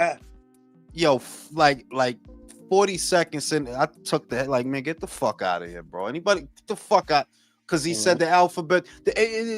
Fuck out of here, bro. You know what I'm saying? Get this gimmicky ass shit. Yeah, I mean, like, yo, that shit don't. I fuck with on the mixtape tip. Fab and Cassidy was my guys. Those was my guys. But Pap, and it's what you and bitch, you think you came up because you fucking a 50-year-old? Yo, it's a lack of situational awareness, and then this is the other thing with boxing as a collective. They get mad at Eddie Hearn for talking. They're like, yo, he got a big mouth. He's always, yo, isn't that what a promoter's supposed to do? Like, you're getting mad at Americans. Like, Americans. The shit is American. Like, look, with the exception of y'all, which is I fuck with y'all, but you really got to understand that America is in a very odd place right now, where the average person is walking the street is a fucking moron, and I'm not exaggerating. Like, no, these people are legitimately stupid. You get mad when a promoter promotes, but you don't get mad that Javante beating up all the bitches on the Eastern Seaboard. He beating up all the Florida bitches, and you ain't gonna get mad at that. But let Eddie Hearn promote a fight. Man, Eddie be talking too much, yo. You just chill out and shit. Oh, okay, bro. Okay, bro. The other thing is the people that's showing their face on Twitter and saying that this, like, you gotta look. You could, man. Some of these guys don't have a job that's worth losing for taking the positions that they're taking online, like in solidarity. Like, yo, bro, I could just tell him, man, you got nothing to lose, and that's why you're showing your face saying what you're saying. My dude, I seen a dude earlier this week say Javante is his role model, bro. How you got a role model younger than you? Is that the one that was going around? He's like having a moment. Yeah, like he started praying. He's like, I'm gonna pray for you, Javante, in the name of Jesus. That's cool though. Yo, hold on. That's a good friend. That's a good friend if you have a friend like you that. should be praying. You should be praying for that stripper that he punched in her fucking mouth. But see, that's the thing, you know bro. what? No, you know what I'm praying for? It's the type of people he's messed up. I'm praying for that video to surface so they could lock his ass up. That's what I'm praying. Yeah, because there's literally, look, in a video that I did a week and a half ago, right? It shows the footage of not only Javante Davis hemming old girl up at the basketball game, but it carries over to the CCTV outside of the exits. And you literally see him take a full swing at the bitch. Like a full swing at the bitch. Like, yeah, you was really trying to knock that bitch head off. And I'm like, this the shit you fuck with? You spend 6-7 hours a day on Twitter arguing about this motherfucker? Yeah, I don't know what planet I'm on no more, bro. Like, wait, hold up. going on no more, bro. I don't know if you guys are talking about the video that I saw. Like the guy that said Gervonta is his role model. He appears to be older than Gervonta, right? Yeah. All right. Yeah. So, all right. I want to make it quick. You could have somebody that reminds you of your role model, but the role model thing is like something that happens in your formative years, like your kid, your teens. Like once you're an adult, you can have people that like you can have like a role model, like okay, like I want to be like this CEO, or I want to be. Yo, you don't get that old and then see somebody come up and. When you're old, you judge people. That's what you do. Look. This is shit. Everybody up here, check me out. The reason that's that dude role model, right? You're not about nothing, homie. Javante Davis is a poster child for the wicked. He sends all the wrong messages, which are the messages that they want to receive. You don't gotta be brave. You don't gotta be courageous. You don't gotta be the best. You don't gotta be nothing. And they like that he come into money, not being shit, not fighting Loma, not doing shit. Like he just ain't shit in any capacity. He ain't shit. And they love that this ain't shit guy is still popular to some degree, and he get money. They celebrate his ineptitude and wickedness because that is what they identify with. They're like, yeah, like it makes sense that a loser motherfucker, yeah, Javante, you my hero, yo. I'm like, yeah, you just retarded, bro. What kind of like, yeah, you just retarded. What the fuck I'm post like you in my age group? That's your role model? Wow. Yeah, you went biblical bro. on him. That's wow. That's your role model? Adrian Broner was his role model. He said it. For real. What I see is at some point in my many explorations of your planet, I realized like, yo, if you come from the neighborhoods that we come from, why do we idolize these fucking losers? I was very, very briefly as a child, it dawned on me. Why the fuck would I want to be a drug dealer though? Like, why would I celebrate that? A lot of shit just hit me like all at once. Like, yeah, why is rappers role models? The fuck they talking about when they talk about blah blah blah blah, blah shooting up a neighborhood? They ain't talking about Beverly Hills. They ain't talking about a neighborhood downtown. They talking about neighborhoods that we all live in. When you talk about selling crack, coke, all these things, who you talking about selling it to? You talking about selling it to your own people. It just dawned on me to like, yo, we really got to stop celebrating this bullshit. Because this shit is some bullshit. Like, yeah, it is, though. You motherfuckers that's from the ghetto celebrate bullshit. Like, a lot of shit that's wrong. Like, how could a Javante, for example, who clearly, like, getting handsy with the broads and fucking up the bitches, and he ain't got no courage. Like, yo, you dog, you running from a lot of guys that they don't even hit hard, and you scared to death. How, on what planet could anybody look at a guy like that and say, yeah, that is a pillar of the community. That is a role model. And it's just in keeping with other things that I already thought. They're like, yo, why the fuck ain't shit motherfuckers getting celebrated? Motherfuckers celebrating ain't shit motherfuckers. Yeah. It's about 50 little Javantes in my project. All crack babies. All same. When I was young enough, I used to think, like, when I was young enough, really a teenager, oh yeah, this drug shit is the cool shit, you know, selling the drugs and doing all the fucked up shit. Like, yeah, that it didn't take too long for me to realize none of this is good. Like, none of this is good. There are no good guys. Do we not aspire to be good anymore? I get it. Maybe y'all motherfuckers don't. Right? You don't have no virtue. Like, you don't believe in right and wrong. You believe in better. You don't got that in you. And hey, that's okay. It's gonna be a place for people like that. It's a place. There's actually a place. Don't worry about it. But yeah, it's like, why are we celebrating garbage? I don't get that. We can't celebrate other shit. Why are we celebrating garbage? Motherfucker make a song about shooting. You know, it dawned on me because I used to listen to a lot of, you know, I loved the drug rap when I was a kid. I loved drug rap. But I was just thinking like, yo, none of these guys is actually the good guy. You know? Nah, they're not. What the fuck are you talking about? You talking about flipping keys and flipping birds and all? Yeah, where you selling that? You selling that shit in the hood where people live, though. You know, like selling crack. Who you selling it to? shooting up the neighborhood. Who you shooting at?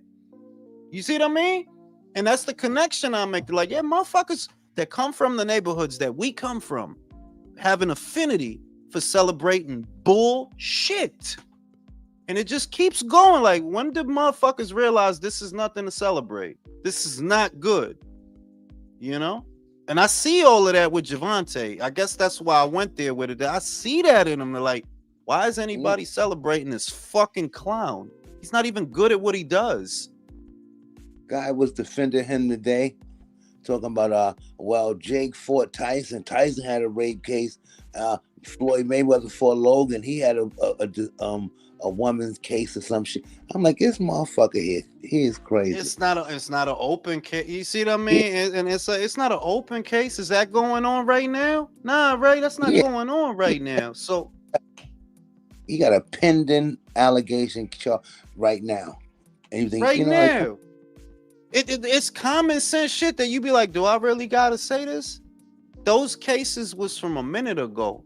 Tyson shit is from like 2 decades ago, bro. Yeah, but the things you're talking about, and I'm just trying to process it. But if he goes on the platforms, $1 million worth of game, the all these platforms, they're not going to push back on him, and a lot of the boxing media is not going to ask the hard questions and push back on him.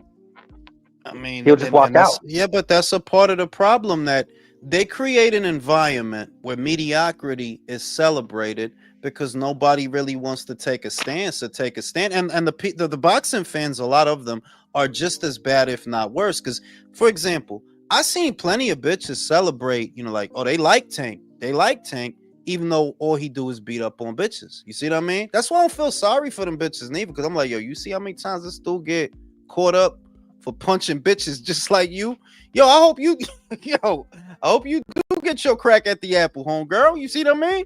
That motherfuckers have an affinity. People that come from the neighborhoods that we come from, they really do have an affinity for celebrating the worst of us and the wrong things.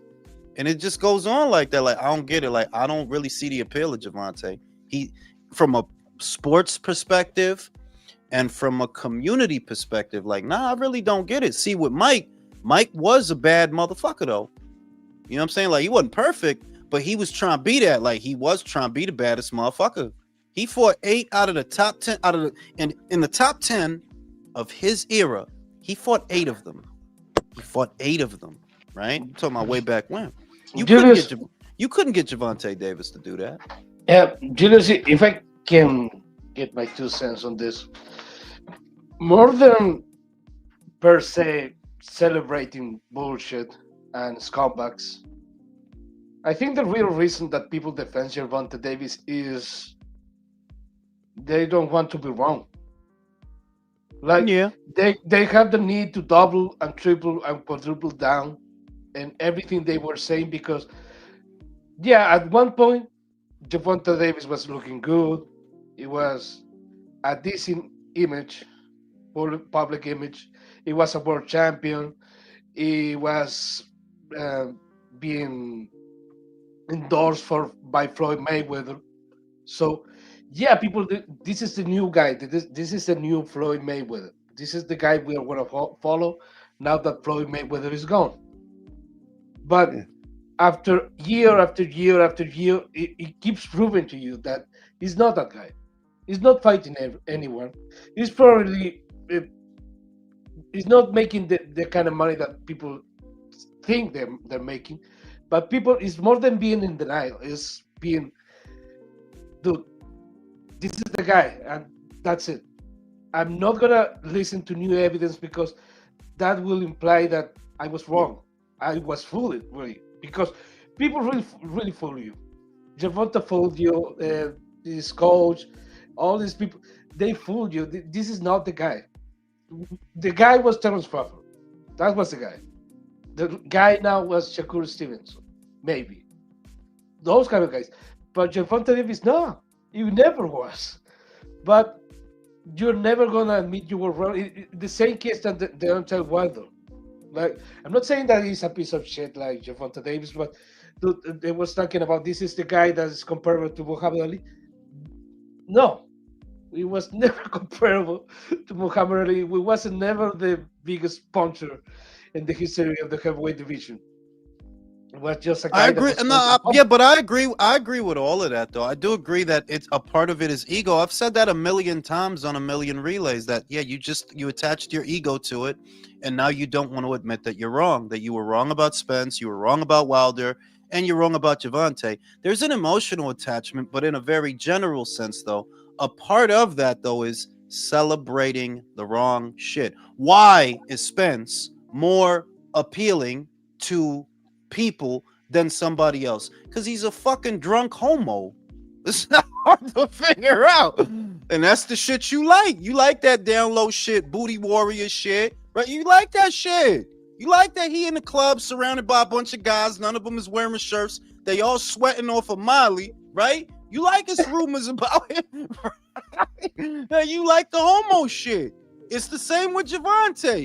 Motherfucker could see a mile away Javante. Motherfucker, he got motherfuckers playing in his butthole. Motherfuckers see that like, yeah, that dude is fruity as fuck. But that's why you like him. You like celebrating just the wrong shit. You know, it ain't boxing. It's not for boxing. You like the gay shit. Shout out to Donald. I heard Javante didn't finish elementary school. I'll tell you what, that would explain a lot.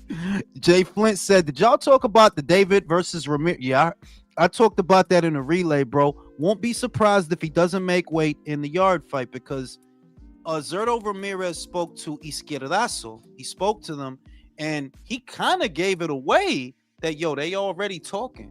They already talking. So it's like, yeah. And that's why I'm like, yo, I don't know if Benavidez is going to stay at 175. I don't know if he's going to fight Better Beef. I don't know about a lot of that shit because your boy Zerto already said, yeah, they talking. They been talking. So, you know, is what it is. You're not going to get the money for Zerto that you would get for Artur Beterbiev or one of those guys in Saudi Arabia. You're not going to get the money for him, but it is a safer fight. It is safer, isn't it, to fight Zerto than stay there and deal with all that shit, you know? That'd be a huge disappointment if he doesn't fight. Better be or Bivol. Shit is crazy. I hope Yard wins and just fuck everything up for everybody. That's why upsets is good for boxing. It's good when motherfucker got a whole plan and he planned the shit, and then somebody just come in and throw the whole monopoly board off the table and fuck up all the plans, right? I'm hoping Yard do that. Yeah, right. That the PBC burn all together at one time. Right, knock all the fucking houses off Baltic Avenue and shit. All the little greenhouse off Park Avenue and shit. I love when shit like that happens. So hey, here's to the upset. Be right back after these commercial messages. Yeah, the only thing I wish that we could have more of this. How can I explain? Let's take for example that guy like Janibek. Janibek is now a unified champion, and he is a middleweight, and he's gonna fight Lara. Maybe he's gonna win. I think Lara might surprise you, but yeah, that guy is a legit middleweight. But I don't like the fact that some guys go to divisions that they don't belong and start fighting each other just because they don't want to make the weight. It's like what was happened 10 years ago at welterweight. Just fight that fucking lightweight. There's no fucking division 10 years ago. It's a fucking blown out. I think you just broke up. And that's the I same didn't shit catch with the last part. Benavidez and. Okay, let me. Yeah, we got some good action this weekend. We got Friday and Saturday. You're talking about the Pro Box card? Yeah, the Pro Class, yeah, and then we got the other shit Saturday. So, but isn't that Tiger Johnson dude kind of a letdown? He's kind of a disappointment. I don't know. I mean, I've seen a lot of fights, a few fights that he looked at trash, and sometimes he look hot, sometimes he doesn't. So he ain't got that dog. I think Flores gonna beat him. Flores is like a fucking boxing machine. oiled He's boxing a machine. Cuban or Puerto Rican. Puerto Rican. Oh, he's a Puerto Rican. Yeah, the guy He should boxes. he should put hands on Tiger. Oh yeah, that's what I'm expecting. The guy's a boxing machine. He just a pure boxer. And he's really pretty good. He got a loss on his record too. Yeah, Tiger Johnson. I think he was a name at one point, but he's kind of disappointed Yeah, a few people. But you never know, Isn't he an yeah. Olympian? Or he I'm not wasn't he sure, an Tiger. Olympian? I'm not sure. Yeah, Go ahead. didn't he make the Olympic team or whatever? That's what I'm saying. I thought he was pedigree. He had pedigree. I think he probably had a long amateur career, but I don't know if he was like one of the guys that actually made Team USA. Well, I just know he was supposed to be a thing, and then No, he yeah, just they tried to disappointed. sell him as a legit guy, but honestly, he's just been he's just a guy. Yeah, he. Whenever I've seen him, he don't fight with any passion. I don't know. Nope, That's he just something reminds I me a look lot for. of Troy Isley. Troy Isley's the same way. No passion, right? Like, okay, I Yeah. guess you can fight with no passion, which is good. Like, I guess have like a killer mentality, like Triple G, but you still gotta have some kind of ferocity. Well, I don't know if that's the same thing. Like, I think Triple G was kind of calculated and he knew how to control his emotions in there. Like he was good at compartmentalizing. Guys like these two dudes, Isley and Tiger Johnson, they might be talented at boxing, but they don't have the love for the sport. Like you can just see it. It's kind of like Yeah. they're a lot like they're a lot like Mikey Garcia, but the thing is, Mikey Garcia actually was good enough to win world titles. I don't think these guys are. Yeah, it's what you call a front runner. A guy Yeah. he can get up on the cards, and then as the fight, when the guy doesn't just give him the fight and is fighting back, they start to wilt. You know what I'm saying? Like Montana Love, that guy was a front runner. Remember Montana Love? Yeah, Did yeah. didn't Liam They, Paro make him quit or something? There was no, it was guy. What no, was he that? got It was knocked an the fuck Australian out dude. by Steve Spark. Yeah, it was He like out of flipped. the ring. There was like some controversy. Yeah, That motherfucker He said, "I'm done." that nigga flipped. He flipped out the ring and then came back in the. He didn't even hurt Yeah. himself. He came back in the yeah, ring, beating his ass. yeah. He's just one of these dudes that got a lot of hype and never lived up to it. Yeah, Yeah, straight front runners. they more like 1-2 hit wonders. But does anybody give Lubin a chance? I give him a chance. Not a big, not a I don't. chance, I but a honestly chance. think if Virgil doesn't get him out of there in less than 10, then oof, that's going to be a bad look for him because I think Lubin's so war torn from all the different wars he's had that he should be a guy that he should beat. Like there should be no excuses from Virgil. He should beat this guy because Lubin has been in too many tough fights in the last few years, and he's ripe for the picking. So Virgil better get him. Hey, I don't see him standing in the pocket trying to bang with Ortiz. That's why I see a knockout coming. I think you're probably right. I think what he's going to try to do is try to stick and move as much as possible, and he'll exchange from time to time, but he's not gonna sit in the pocket all night for sure. No, kind of like he beat Ramos. Yeah, he's gonna do that. He's gonna move a lot and just kind of try to pile up the points and just stay away as much as possible. But that's gonna be on Virgil and Robert Garcia to be like, hey, we got to cut the ring off and just beat the hell out of him and get him. That's what they're gonna have to do. They can't allow him to just sit on the outside. And that was the one thing that I didn't understand in that Jesus Ramos fight. Like his corner never told him to fucking cut off the ring. They just kind of let him do whatever he wanted, which is crazy. Yeah, I thought Lubin was gifted with the Ramos thing. But Oh you know, yeah, a Ramos kind lot of of gave it people didn't away. think he won that fight. Yeah, a lot of people didn't think he won that fight. So that's what I'm saying. Like, and then he's been in tough fights with Sebastian, and he's been in other fights against other guys where he's had to just absorb a lot of punishment.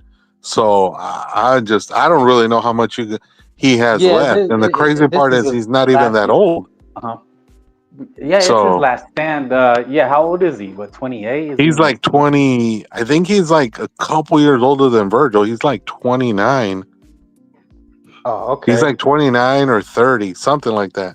So, you know, I don't think he's got much left. I think this might be one of the last fights where he really tries to kind of, get his name, like he tries to do something, but I don't know. Right. I just don't see him.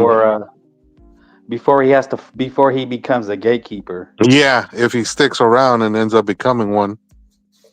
for I don't know who's at 154 that's young, this is on the radar but not there yet. That's the thing, man. There's not a lot of guys right now that are like up and coming prospects at 54. It's all guys who are like veterans or kind of established contenders. There's no dudes coming up. There's no like Abdullah Masons or Keyshawn Davis type guys in Right. that division. Yeah. So there's I really can see nobody to. Tim Lubin, if he loses, he'll be right where Tim Zoo is at. Like that's a good one, man. In the future, Tim Zoo versus Lubin, that's a war. Yeah, that's not a bad one. That's not a bad one. But he called it. He renamed himself this week. I didn't get to do a segment on it, but I laughed. His new name I think his name was the Soul Taker. He is now the Phoenix. It's on his page. He's the Phoenix, Who? bro. Tim Who? Kazoo. What the Kazoo. Well, hell? that makes sense because the Wow. Phoenix is supposed to rise from the dead. You know the No, I get symbology of it. I got it. Like I get the reference, but I'm like, yo, man, he's saying all that shit. If he get out there and get fucked up right at like, he like, man, you better focus. Better focus, man. Yeah, I think him being with Pedro Diaz, they're gonna be real selective about who his opponents are for the next They're few gonna fights have no. too. I mean, they're gonna have to be. You go to Pedro Diaz, who's a Cuban school boxer. He works with a lot of Cuban boxers. I wouldn't have even picked that for him. Like, nah, man. He might go out there looking like a guy who's caught between styles. Because Pedro trying to have you box out here. He trying to have you. I mean, that's how the guys that work with Pedro. Yeah, that's how they fight. They get on their toes. They move around. Use the jab. Box. Tim, I mean, you could try, but it's gonna look real fucking weird. It's gonna look real fucking weird. I mean, he could have come to the West Coast and signed up with one of these dudes out here, but I That's just what I think would have he's recommended. trying to stay away, like from basically being a banger. I think at this point, It could be that. yeah, Like that would make sense. That why I'm gonna go to a dude that's gonna have me bugging out and stepping into the jab, so I get my ass beat again, right? But I'm yeah, just not a big fan of reinventing the wheel. Do what you do, but do it better. Do what you do, but do it better. Because what's gonna happen? You remember after the Laura fight, Hurd comes back and he's boxing all fucking weird. Like he's jabbing and he's trying to move. It's like, yeah, this don't look right. I think it was a yeah, Jason Wellborn fight. It's like, yeah, what the fuck is he doing? Why ain't he mowing him down? And he just looking weird. Next thing yep. you know, J Rock beat the fuck out of him. It was like, and that was it. You know, he just gonna have you looking weird out here. But go ahead, man. I mean, you know, Yeah, I you think don't. if he would have, come out here to like Freddie or maybe even Manny Robles, maybe they could have accentuated his style and not just had him banging in there. Yeah, because it's not like it's not a good way to be a pressure guy. Artur is a perfect example that you could be a good boxer that's a pressure guy. Chavez is a good example. Duran is a good example. There are lots of good examples of how to be an effective and responsible pressure guy. But a pressure guy trying to be a boxer, I'm just saying that seldom ever works out. Seldom. Yeah, the only Seldom. guy I've ever seen that was able to make that transformation, and it was surprising, was Marco Antonio Barrera. He's the only And one. Zerto to a lesser extent, right? Yeah, to a certain extent. Yeah, Yeah, because Zerto was a pressure guy. Like, bro, 68. That he's a pressure guy, bro. It wasn't a whole lot to what he was doing. He get in front Yeah. of you and let him go. That was it. No, You I know, know. but the Barrera one I think was more pronounced because Barrera was just a guy who went balls to the wall and just tried to beat the hell out of people. And then after he lost to Junior Jones, he just totally remade his style, and you're like, whoa, like what the fuck? Like where did this Yeah. come from? Yeah. Yeah. Okay, you guys are talking about Tim. Yeah. Tim. I think it's pretty clear what's happening. Okay, you can say that you can be a better pressure fighter. No matter what kind of pressure fighter you are, if you cannot take a punch, you are not good at Mm. all. Mm. And if you're trying to change your style, you're already telling us that you are not confident you can take a punch, not in the same way that before. So That's being a a good boxer point. puncher, is the only alternative that you have, because Well, let me say this, Leo. I would understand that if Tim was just getting knocked out or dropped in multiple fights, but outside of the Murtazalia fight, he just got beat and he got punched on, but he never like Sebastian didn't put him on his ass. If Sebastian No, had he put him on did. his He ass, did, bro. He did in the second fight. He put him on oh his wait, you're ass. right. Shit, he did drop him. Yeah, my fault. But then I mean he did hang in there the rest of the fight. He only quit in the corner after he realized like, yeah, I can't beat this guy. So he quit in the corner. So it Yeah, but wasn't his like he got knocked out. but to the point that Leo made, it is the confidence thing, though, ain't it? Like in his Yeah, mind, I'm sure some of I that can't plays be into getting it. Yeah. I can't be getting punched in my face no more. These motherfuckers is whooping my ass. Yeah, so he want to box that. So it's like, well, yeah, I mean, I get it. I do understand. You know, Yeah. No, but but it's there gonna have be been. weird. But those things are instinctual, though. Like I really, but like the way you fight is instinctual, and you gotta lean into your instincts and sharpen them, because you gonna be out here. Imagine Tim trying to be a Sugarfoot fighter. That's gonna look weird as hell. Yeah, it is. It's Yeah, gonna look for sure. weird as hell. Like I hope he could do it. I want him to get back, to winning fights and doing all that. But I'm like, bro, if you try to fight like a Cuban fighter, yeah, that's gonna be fucking weird, Yeah, bro. like oh man. That's gonna Yeah, be it's gonna be weird. in it. I mean, but Pedro Diaz did work with Miguel Cotto, and he didn't True, really change him too much. but that was years ago, and that was Cotto. Like Yeah. yeah, it was years ago, and that was Cotto. Timmy, Oh, me get my coffee. I'll be right back. yeah, I just went and got mine. Oh shit. Yeah, with Timmy, man, I doubt it. I just can't see it. I mean, look, Cotto took so many beatings, but he can still do it. For Well, me, that's the the thing, though, worst man. thing. Like we gotta see. Like I said, I think what it's gonna come down to is the guys they put in front of him in his next few fights.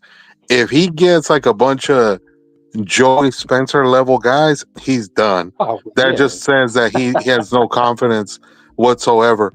But if they start off with, a guy like that again, like Joey Spencer, right? And then they progressively move up over the next couple of fights against some better quality opponents, and then he beats them, then you get his confidence up. Then he's gotten used to being with Pedro Diaz, and he's gotten used to that style. Then I think eventually he's gonna get somebody in the division who's gonna have a belt. And like Joel said the other day, right now the guys that are in the division, there's nobody that I would favor him to beat. But there is a chance that in a year and a half from now, most of these guys are gone and they're at 160. And maybe Tim by then is back confidence wise, and then maybe he starts competing for them titles. yeah. You have more confidence than I do. I don't have Yeah, any I more just confidence to than be you got. honest, like I said, the only reason I'm not willing to say he's completely done is because he's not taking like he got beat in his last fight, but he quit. He didn't get knocked the fuck out. He wasn't lying face first on the ground. Like he just gave up because he was like, yeah, like I can't beat this dude, so I'm done for the night. So even he realized, like, yeah, I better walk But you away don't think from that this before takes it's too something? You late. don't think that takes something out of him making that decision? You know that I'm That's getting work. fucked up, That's Yeah, right? no, I mean, work. I'm not saying that there isn't that seed of doubt in his head, Jules, but there have been guys in the past that kind of did that and they came back eventually, like Roberto Duran did it, Yeah, he did. Arturo Gatti did it. So it can be done. It just all depends on the individual. It all depends on the fighter. That's true. That's true. Yeah, I mean, I seen motherfuckers come back from that, but with Timmy, you in a deep division, man. You know, like he gonna have to wait for a lot of people to leave. Like that's the only, like, bro. That's the only Well, way you not get. really though, Cause Jules, because like we're already uh, looking at some of these motherfuckers are gonna leave. Like Zayas ain't gonna be around too much but longer. that's what I mean. Though that Timmy, you could probably win a belt once motherfuckers leave, right? Yeah, But right now, that's probably what's gonna happen. and that's on That, the assumption, and that's on the that's assumption that another crop of mean, fucked up motherfuckers don't pop up. Yeah, that's true. But then, I mean, look at 147, Jules. Is he really scared of those guys? Not them. But let's say like Xander, I could see Xander moving up in a year, right? Xander, Yeah. he might move up in a year. Virgil might follow him because Virgil already been there for a year. So it's like, yeah, how much longer you gonna be here? Sebastian, same thing. But if it's Tim Zoo Boots, Brody, I got Boots. The fuck? But then that's going off right now, Jules. What if a year from now Tim looks way better? Then it might be a different story. That's all I'm saying. And what if Sydney Sweeney lets me motorboat her boobs, bro? It's a lot of what ifs. A lot of them Stop shits lying. ain't You know like. you gave her that dress showing off her titties the other night. You know what I'm saying? A lot of what ifs, bro, but a lot of that shit ain't likely. You know, like, hey, hey, I want him to do well, but I'm like, yo, you've been through the ringer, man. Been through the ringer, you know.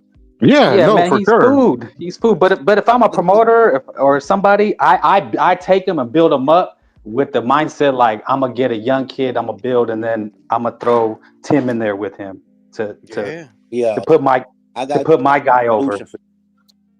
get her. Let's send him to Dana. That's all. Send him to Super. Nah, Right? man. Nah, cause Tim get money, man. Like, don't get it twisted. He pay-per-view in this country, man. He get money. Yeah, They come fuck on. with him. He'll fuck up Vito Milnicki. Like, let's not go that far. Yeah.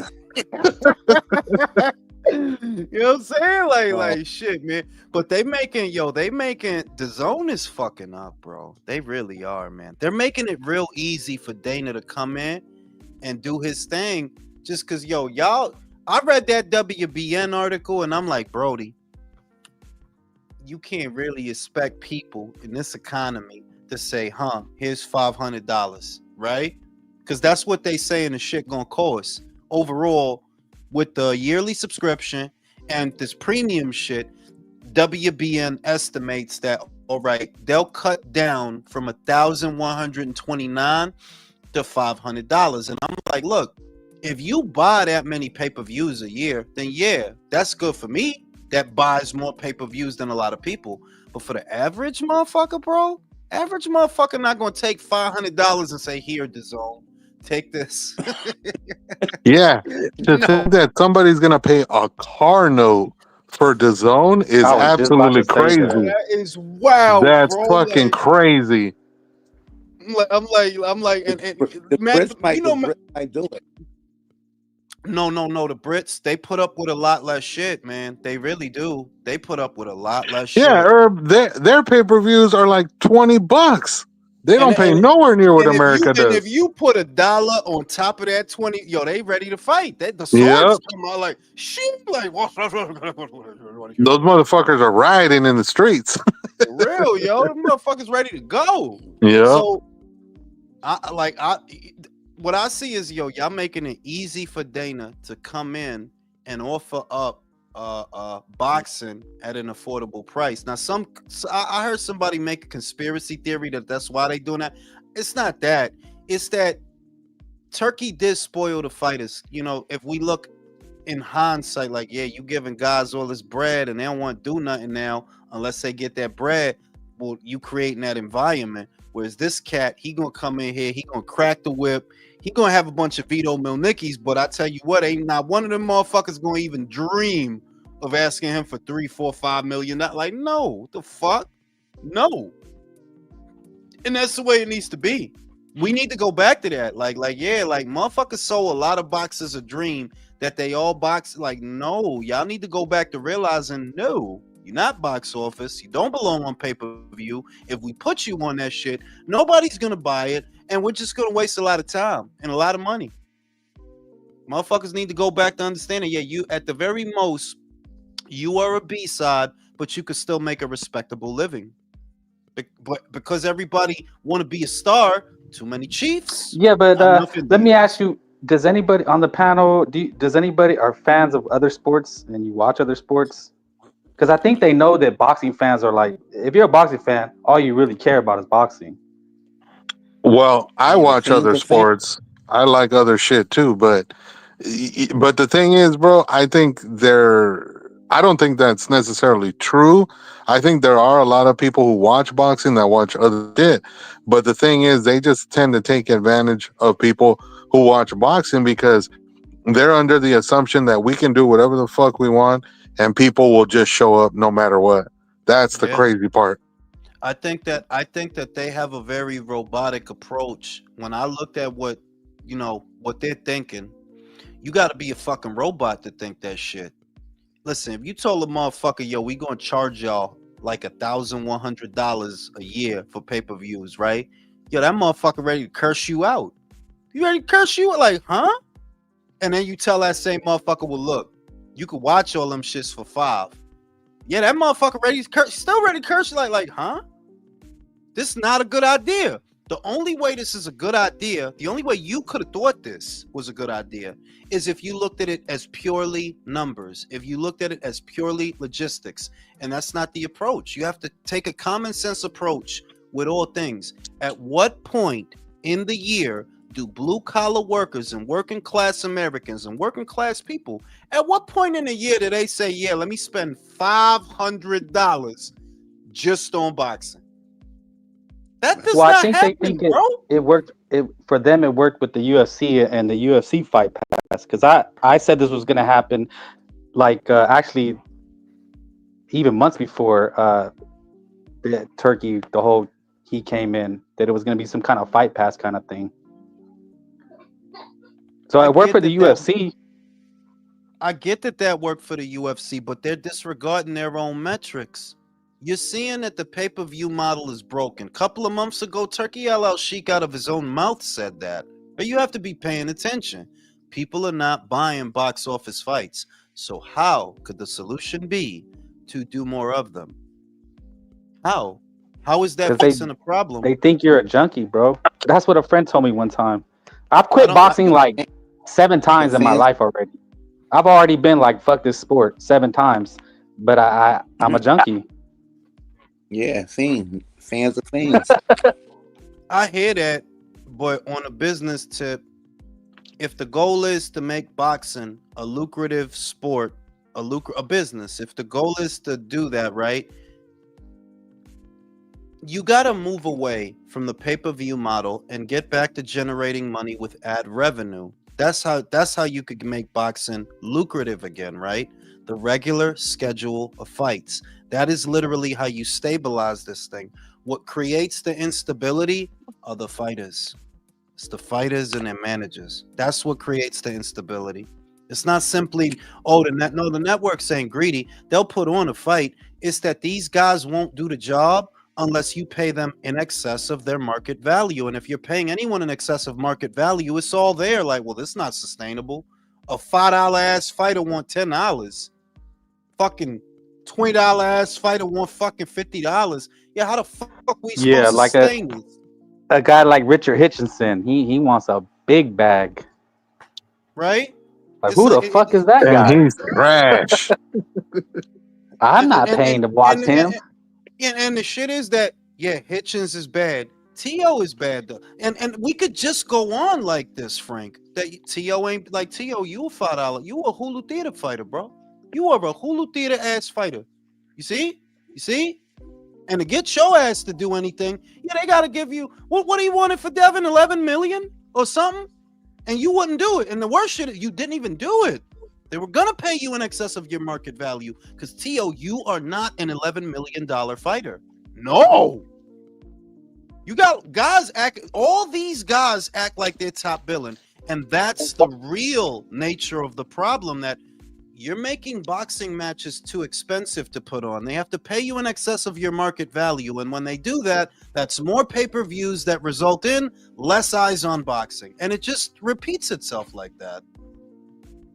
Yeah, like for them to put that Jack Mahalian rematch on pay-per-view, I was like, come on, what are you doing? Yo, and yo, did you see what the bid was? The winning bid for that fight was $300,000. You understand that shit? $300,000. Wow. It was 301, right? And I'm like, yo, so and why is a fight that is a $301,000 fight? Why is that being billed as a pay-per-view? Why? Well, all the network money's gone. Normally, we would get a fight like that on a network. Network money's gone. No, now you got to pay pay-per-view to see that shit. How do you stabilize boxing in the United States? How do you do it? How would you go about it? It has to go back to regular well, there is no regular television, so you have to try to get it to where you're getting ad revenue for these fights. That's the main thing. To do that, you have to make them accessible so that the ad block is worth something, right? But it's all about accessibility. And pay-per-views are not accessible. Not when you by yourself are doing 15 of them in a single calendar year. I don't know, man. Dark days, bro. Dark days. Yep, this is a weird time right now in boxing because I don't think it's ever been at this point. It was never like this in the 90s, in the early 2000s. It's just nuts that literally none of the American promoters are on television. No one's talking about getting back on television. And now you got a guy who's coming in from a completely different sport, and he's going to get on television before any of the other boxing promoters get back And on. what have I been saying? The PBC have been looking for a second broadcast. Well, the weirdest thing is Paramount was already in boxing via Showtime, and they decided that doing things the way that they were doing things was not worth it. So what is it about Dana that would have inspired Paramount to come back to boxing? And yo, it's controlling the spending, man. Controlling the spending. That's one of the biggest problems in boxing. The hugest all these guys want money it doesn't exist. There's no point in investing in boxing if you're not going to get anything back. And what did they see with Showtime and the PBC? They weren't getting anything out of that. They weren't getting any. And ESPN, what did they see with Top Rank? That, y'all don't bill a bunch of pay-per-views, but your sport is so fragmented that you can't really do business at the level that you need to. Your sport is too broken up. So where is Dana different? Dana's got his little island, and he's going to try to do his little thing with his little fighters, and it's not going to cost anyone an arm and a leg to do fights. Yeah, it just looks like Dana's getting like the old school HBO boxing after dark budget, and he's probably going to do a lot with that shit. Watch. Yeah. I mean, maybe that's the difference between people. You know, you got some people, you could give them $1,000 and you know they'll fuck it off. And there's other people, they'll get a lot out of that $1,000. They'll stretch that motherfucker. They will. Yeah. You know? Maybe that's the bro. difference. I mean, hey, what up, Jules? What up, panel? But yeah, What's man, good? I'm hearing what y'all saying. But if you look at Dana, like, what do you think Dana's telling Turkey? Like, man, you giving all these boxers this and that, and you ain't really making that money. Look how I pay my fighters, and I got a boatload of money. You know, so the structure of boxing with too much money going, and it's like there's not even superstars, and you're paying them like they're superstars or something. Exactly. You know? And that's why I fuck with Dana on that, though, that they get mad that the UFC brand is pocketing whoever mic that is, fix that shit. They get mad that the UFC brand is getting the corporate money and the endorsement money. You say, oh, well, that money should go to the boxers. Brody, do you see what's going on in boxing? Do you see?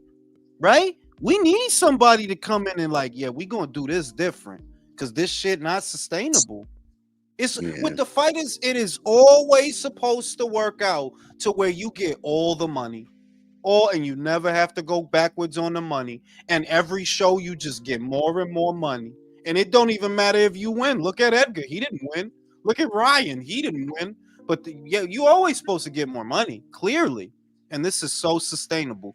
You motherfucker need a motherfucker like Dana to come in and say, fuck that shit. Fuck that shit. Huh. That shit gotta stop. And that's You the got thing, though, fucking too. Ryan Garcia. Like, Ryan Garcia getting a fucking listen, bro.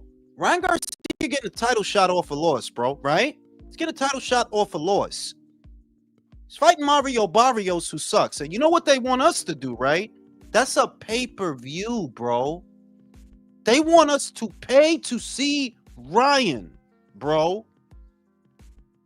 This is not sustain. That dude just lost. We just saw it. On a pay-per-view.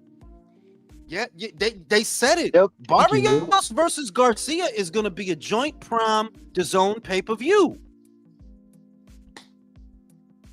This is madness. It's a madness. Like, so the dude could lose. Fuck it. Dude could look like shit, go cry in the ambulance. Hey, fuck it. And we still going to charge you $60 to $80 to see him again. That was a package deal, 75 for Canelo and the Times Square thing, right? That's The how package. I bought it. The package See? shit, because it was Friday and Saturday. Yeah.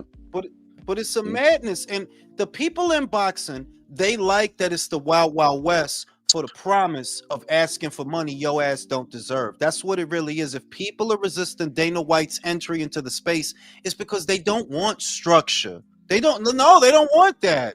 They want it to be as fucked up and weird and fucked up as it can be, so you can have a $5 ass fighter asking for $10, a $20 fighter asking for $50. They want it to stay that way, which is what's ruining boxing.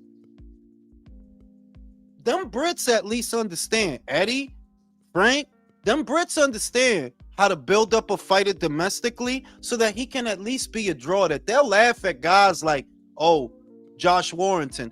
All I know is if Josh Warrington fights in Leeds, he generates money.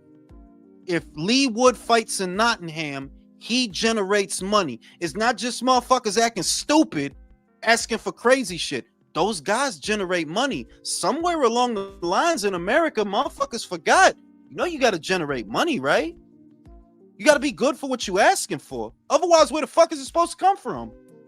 that's the thing, Jewel. You're talking about like they're getting paid off of the network, so they really getting money and they're really not giving a fuck. I mean, look at PBC, bro. I was happy that they came to Prime Video and shit, but then they don't even put fucking fights because they don't got that budget because Prime Video ain't giving them that shit. Jeff Bezos ain't throwing shit off them or nothing, you know. Hell So no. you know, and it's their fault. Look, they making trash ass pay-per-view like Mario Barrios versus Keith Thurman. Like what the fuck is that, bro? Trash. Trying to tell you, it all goes back to greed, and you don't have to believe me. You could do the research yourself. You could all trace it back to 2014 and look at the boxing landscape before 2014 and after 2014. What happened in 2014? The PBC. They took the Waddle and Reed money. They spoiled 200 fighters. That drove the price of everything up. So by the time the zone gets over here in 2018, oh, this is what y'all pay more. I guess that's what we gotta pay motherfuckers. Y'all gave Mikey Garcia $7 million for a Jesse Vargas fight. What the fuck? Y'all gave Jose Ramirez 4 M's for Mighty Mo Hooker, bro. But at least that was a title unification. I know, but you see where boxing in this country, you can trace it back to basically say you can see where boxing in this country got away from the market value of a show, instead catering to the demands of the fighter. That there used to be a time where no, what you get is based on market value. And that is what forced the fights that we all wanted. That there was a time in boxing where everybody understood, if my guy wins or my guy loses, I got to make the fight. because this is the money it's gonna bring me. Motherfuckers understood that. We never wondered if we were gonna get Trinidad versus De La Hoya. We knew we were gonna get it. We knew we were gonna get Tyson versus Holyfield. We knew we was gonna get Tyson versus Lewis. Eventually, we knew. There was a time where you never had to wonder if a fight in boxing would get made, because all the boxing people understood we gotta do it. It's a moneymaker. We have to do it. Whereas Also, now, too, I was gonna say also too, Jules. All those guys you're mentioning, what did they do that these motherfuckers are not doing now? They fought more often. yes, they had to. And that was the other thing. When you got a Danny Garcia, ¿verdad? Ponlo tú. Tú le des a mamagüevo 1.5 million pa pelear con un fucking muerto. Do you think he's going to want to fight again this year? No. He's going to take that shit, sit on it, fart on it, burp it, drive it, right? But when you overpay the fighters, yeah, they have less incentive to even want to fight because you're paying them too much. And what is that a byproduct of? Getting away from the market value of a show to cater to the financial demands of a fighter that's not even worth what they're asking for. Danny got $1 million at a time for the Red Catches, for the Brandon Rioses, for the fucking Samuel Vargas, like For the good, Adrian Granados. right? $1 million at a time for that shit? That's crazy. Yeah, when he should have probably been getting like 250 at most. Do you understand now that when you look at the market value of a Danny Garcia show, you trying to convince me, yo, Danny Garcia is a $500,000 fighter at best. Market value? Yeah, that's a $500,000 Yeah. fighter. That is a $500,000 fighter. Devin Haney, bro, the money, that's not a $3 million fighter. Are you nuts? But that's what he was Especially getting. that last fight, bro. That last fight, he need to get that UFC pay. 10 to show, 10 to win. Fuck that. I'm telling you that, and if you really did it in your head, like think of that. If we do this fight, market value, what is it going to generate at the gate, and what is it going to generate in terms of ad revenue? And the disparity is jarring. That, yo, dog, Shakur's a good kid, whatever. That's not a $3 million fighter, though. Hell no, $3 million at a time. That's insane. Is he good for that? No, but that's what he was getting.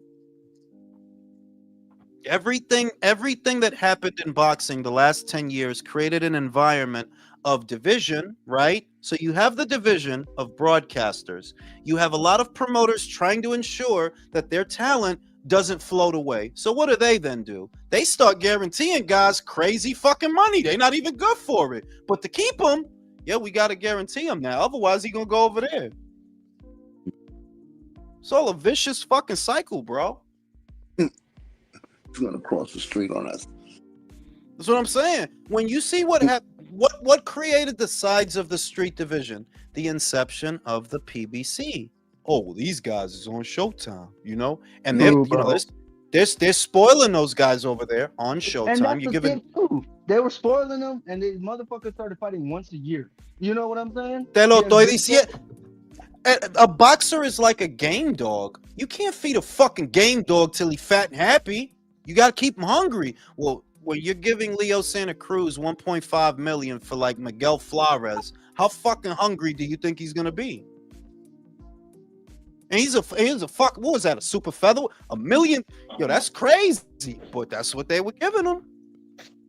Yeah, I mean, this is well, like I like watching the whole fight game, so I know where like everything is, and I mean, this is why MMA promotions fail, because you got some of these motherfuckers throwing a lot of money and throwing tournaments for $1 million and shit like that, but then look, bro, they just crumble later on and shit. Dana knows what he's doing. He's seen this shit. I mean, if you look at Oscar De La Hoya when he came to MMA, try to do his shit flopped. Bro, His shit exactly. That flopped. shit didn't last long. Like, it's not even like, oh, Dana's this amazing guy. No, he's not this amazing guy, but he does have structure. And that's why I'm like, no, bring him. Because he does bring structure. Boxing needs to go back to having structure. It had a structure before. And the structure was, if there's a money maker, we got to do it. but nobody was in the business of just fucking off money before 2014. No, they weren't, dog. It was based on what you generate. That's what it was based on, the market value of a show. And somewhere in the last 10 years, the people in boxing decided, oh, well, that's not important. We'll just make the numbers up as we go along. Shit is crazy. Honestly, though, Jules, if you really think about it, though, too, even before that, though, there was already signs that that shit was happening. Because look at all the guys that were after DeBella left HBO Boxing and Kerry Davis took over.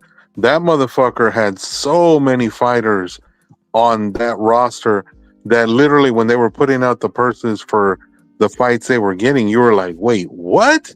He got how much? Like, for example, Andre Berto, when he fought some of these fucking bums when he first started out on HBO, you were like, how the fuck is Andre Berto getting 1.2 million to fight on Boxing After Dark? That's crazy. Great. That's Yeah. but Yeah. you see why they would look at a Dana White and say, no, we don't want that, because, well, that's not going to happen, Brody. Yeah, exactly. Most you can make over here is 750 G's. You know, if that leak was true, that a Zuffa champion for a title defense will make 750. I say that's a lot of money, especially when you factor in that the operational costs are subsidized, where normally you have to pay camp fees. It's my understanding Zuffa boxers won't have to pay camp fees. You won't. Yeah, you don't got to do that. Manager fee. Yeah, you don't got to do that neither. Sanctioning fee. Yeah, there is no sanctioning fee. So the 750 might be a clean 750. When you And think those of are, yeah, and those are boxers that we're not gonna know because he's not signing these big names or nothing. He's gonna sign people who we're gonna see, and we're gonna fucking find their names and find out who they really are in that ring when he puts up a show and shit. You know? exactly that boxing could be good. Like boxing can be good even without the big ass names. Like, for example, we talked about this earlier. I mentioned the fight. I would rather see Shakram Gayasov versus Mean Machine than a lot of these prima donnas, just because I know those guys gonna fight. They gonna scrap.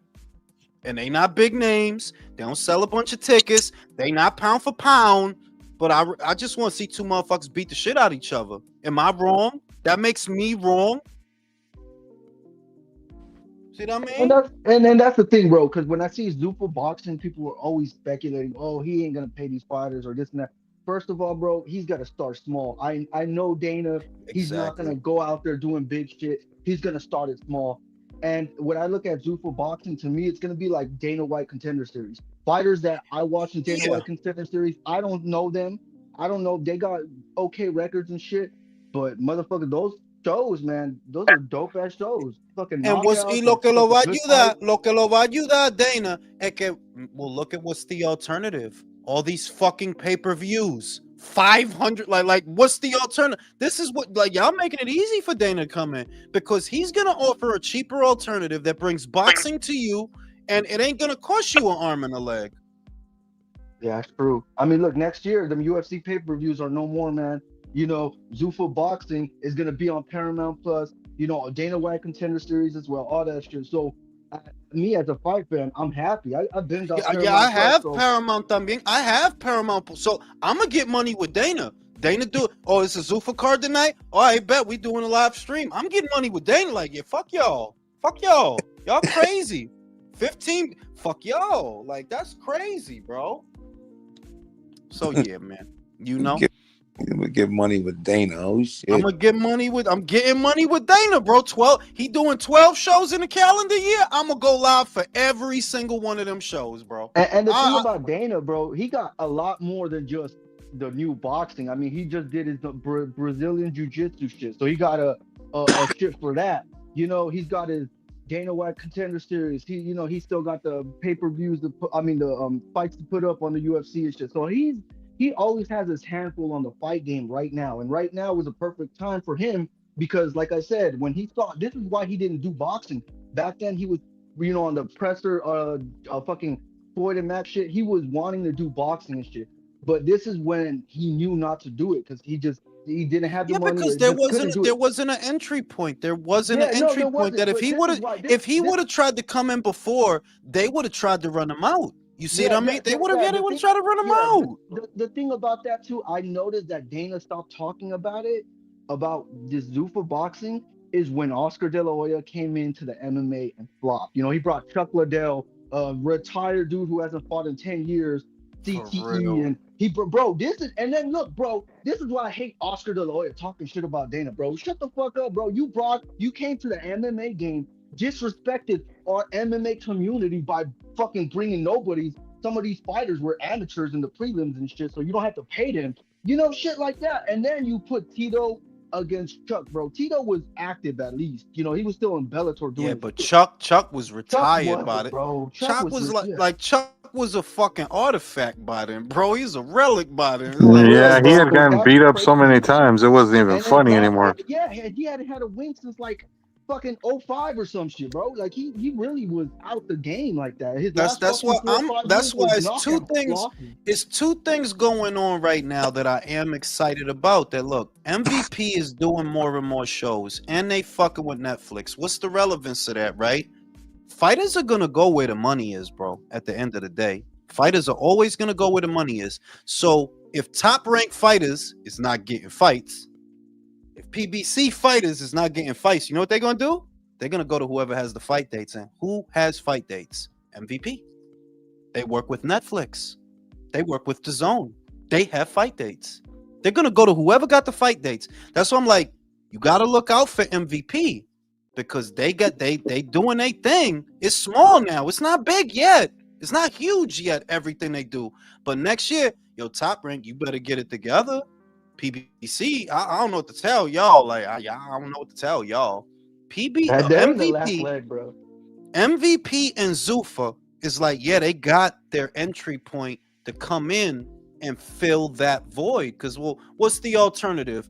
A million pay-per-views on the zone? That, you know, people not gonna buy that. They're not, bro. They don't have the money. Yeah, I can't be watching Rafa on Tubi all the time. What the fuck? I mean, I No, got no, pero de verdad, yo estoy feliz con esa situación because we got Conor Ben y este tipo in the afternoon y después Rafa. I'm happy. Like, I like that weekend. I like Oh no, that that's weekend. good. That's a good weekend too. That's But a at the good same weekend. time, Like, I like it. I mean, you know what I mean? But it's crazy though, Jules. You saw the way they fucking put fucking on the stage the Facebook. You had to go to Facebook to watch that Nue card and shit. yeah, that Like, shit was that sad, was bro. trash, bro. That was That was I tell, sad, bro. like I tell my MMA homies that, and they were just like tripping because they know Top Rank is like one of the old school boxing shit, and they're just tripping like Facebook. What the fuck? What Now, happened to I boxing? like, you know, because I like the current little situation. We got the Mayor versus Spencer on Tubi. We're gonna get Rafa on Tubi. Y este tipo, esa pelea está buena también. Takuma Inoue con ese tipo. Takuma Tension. Inoue, Tenshin Nasukawa. Tension, Esa pelea tension, está bro. buena. Hey, is So that the it's same like tension that Floyd fought? same little dude. That's But it's that's a good fight. It's like, I could fuck with this for what remains of this year. Yeah, I could fuck with this. I like this. You know, I got hit the Tubi and bang, we in there. And yo, I was watching. Yo, listen, after the shit, I was watching the Craft because Tubi had the Craft with Nev Campbell and all the witches and shit. I was watching the Craft. They had that shit. Jules, you're killing me right now. I can't imagine Todd DeBuff went to Tubi and was like, all right, motherfuckers, we want a deal. We want it now. We want it now. But it No. was Tubi because there were some other ones they were saying. I think it was Tubi and 2 other Yeah, platforms. it's Tubi, Roku, Vizio, and Pluto. It's 4 joints. Yeah. It's 4 different joints. And the shit is, that's not really a bad setup because I could go to that shit right now. They got classic fights and shit like that. So I'm like, fuck with this. And Hey, I did see a lot of fights there. If they do like a classic that was controversial, yo, I could do a scoring stream where it's like, yo, we gonna hit that shit and we gonna score that shit. Like if they do Hagler versus Leonard, right? Yeah, we can sit here and score that shit. So that's some cool shit. I like that setup. But you know, long term, yeah, Top Rank, y'all gotta get it together because it is new game in town and they got money. They got And the money. thing, I like Top Rank, bro. I love Top Rank too, because this guy Bob don't even throw pay-per-views like that, right? But when he Yeah, does, like, I mean, the last pay-per-view I bought from Top Rank, I believe, was Loma and Devin Haney, which was like yeah. $50 or something. Like, that No, wasn't even a another thing lot, is, I think that's the last one they did, isn't it? That's the Yeah, the last one last they one they Yeah, did. there had, wasn't no yeah, other there ones after was that. no other one after that. So to me, it's like I always like seeing like, okay, this is a paper. Fuck it, Loma and Devin. Loma is a pay-per-view dude. If you look at it too, like I mean, He not, bro. Devin And I fuck isn't. with Loma Yeah, Green. we fuck with Devin, but I mean, come on, he ain't a pay-per-view dude. Nah. But like even that, the pay-per-view numbers didn't do good, I guess, right? So it's certain things he knows, like, yeah, I gotta put these free fights No, because y él lo dijo hace como 5 años. Yo, people don't got money to be buying. He said it. People don't got money to be buying pay-per-views. We trying to move away from that, and he kept that promise. That for the most part, Top Rank's time on ESPN, they didn't do a lot of pay-per-views. He kept his promise. Like, yeah, we're not gonna do pay-per-view. People don't have the oh my money. god. You know what I'm saying? Motherfucker, So slide shit, went straight to Bob. No, but yeah, fucking man, Bob, that's the thing man. about Bob is good. Even the roster of fighters like Navarrete, fucking Espinoza, and Nue, he got like the names. He got some good names on his stable and They shit. got it, yeah, but But the they thing gotta is, they it's like gotta get it together, bro. They really do, because it's like the money that Yeah, you can't be having them on Tubi forever. Fuck that. that's what I'm saying. That Yeah. you see, MVP basically has two big brother broadcasters. They got Netflix for the big dog shit, and then they got DAZN for the little small shit. They got money. They got fight dates. I don't think enough people realize how important that is. That MVP's on two separate platforms. They're on two separate platforms. And they got plenty of fight dates. They could give your fucking fighter a fight date. They gave Gary one, right? They gave Floyd Schofield and Zerto one. They was on the MVP show. You see what I mean? That's important. Dana, as the wildest thing about Dana is he has a massive budget and he's not gonna have to bust it for anything. The people that are behind him, WWE, Sella, Riyadh Season, that's not even counting whatever Paramount is gonna give him. They got plenty of money, and they're not gonna be the overpaying. And no, bro, 750 G's, bro, and that's if you get the Zuffa belt. That's if you get the Zuffa belt. That's how it's rocking. Shit is crazy, bro. On that note, I'm going to sleep, y'all. I'll see y'all on Tubi. On Roku, motherfucker. Peace. Roku, motherfuckers.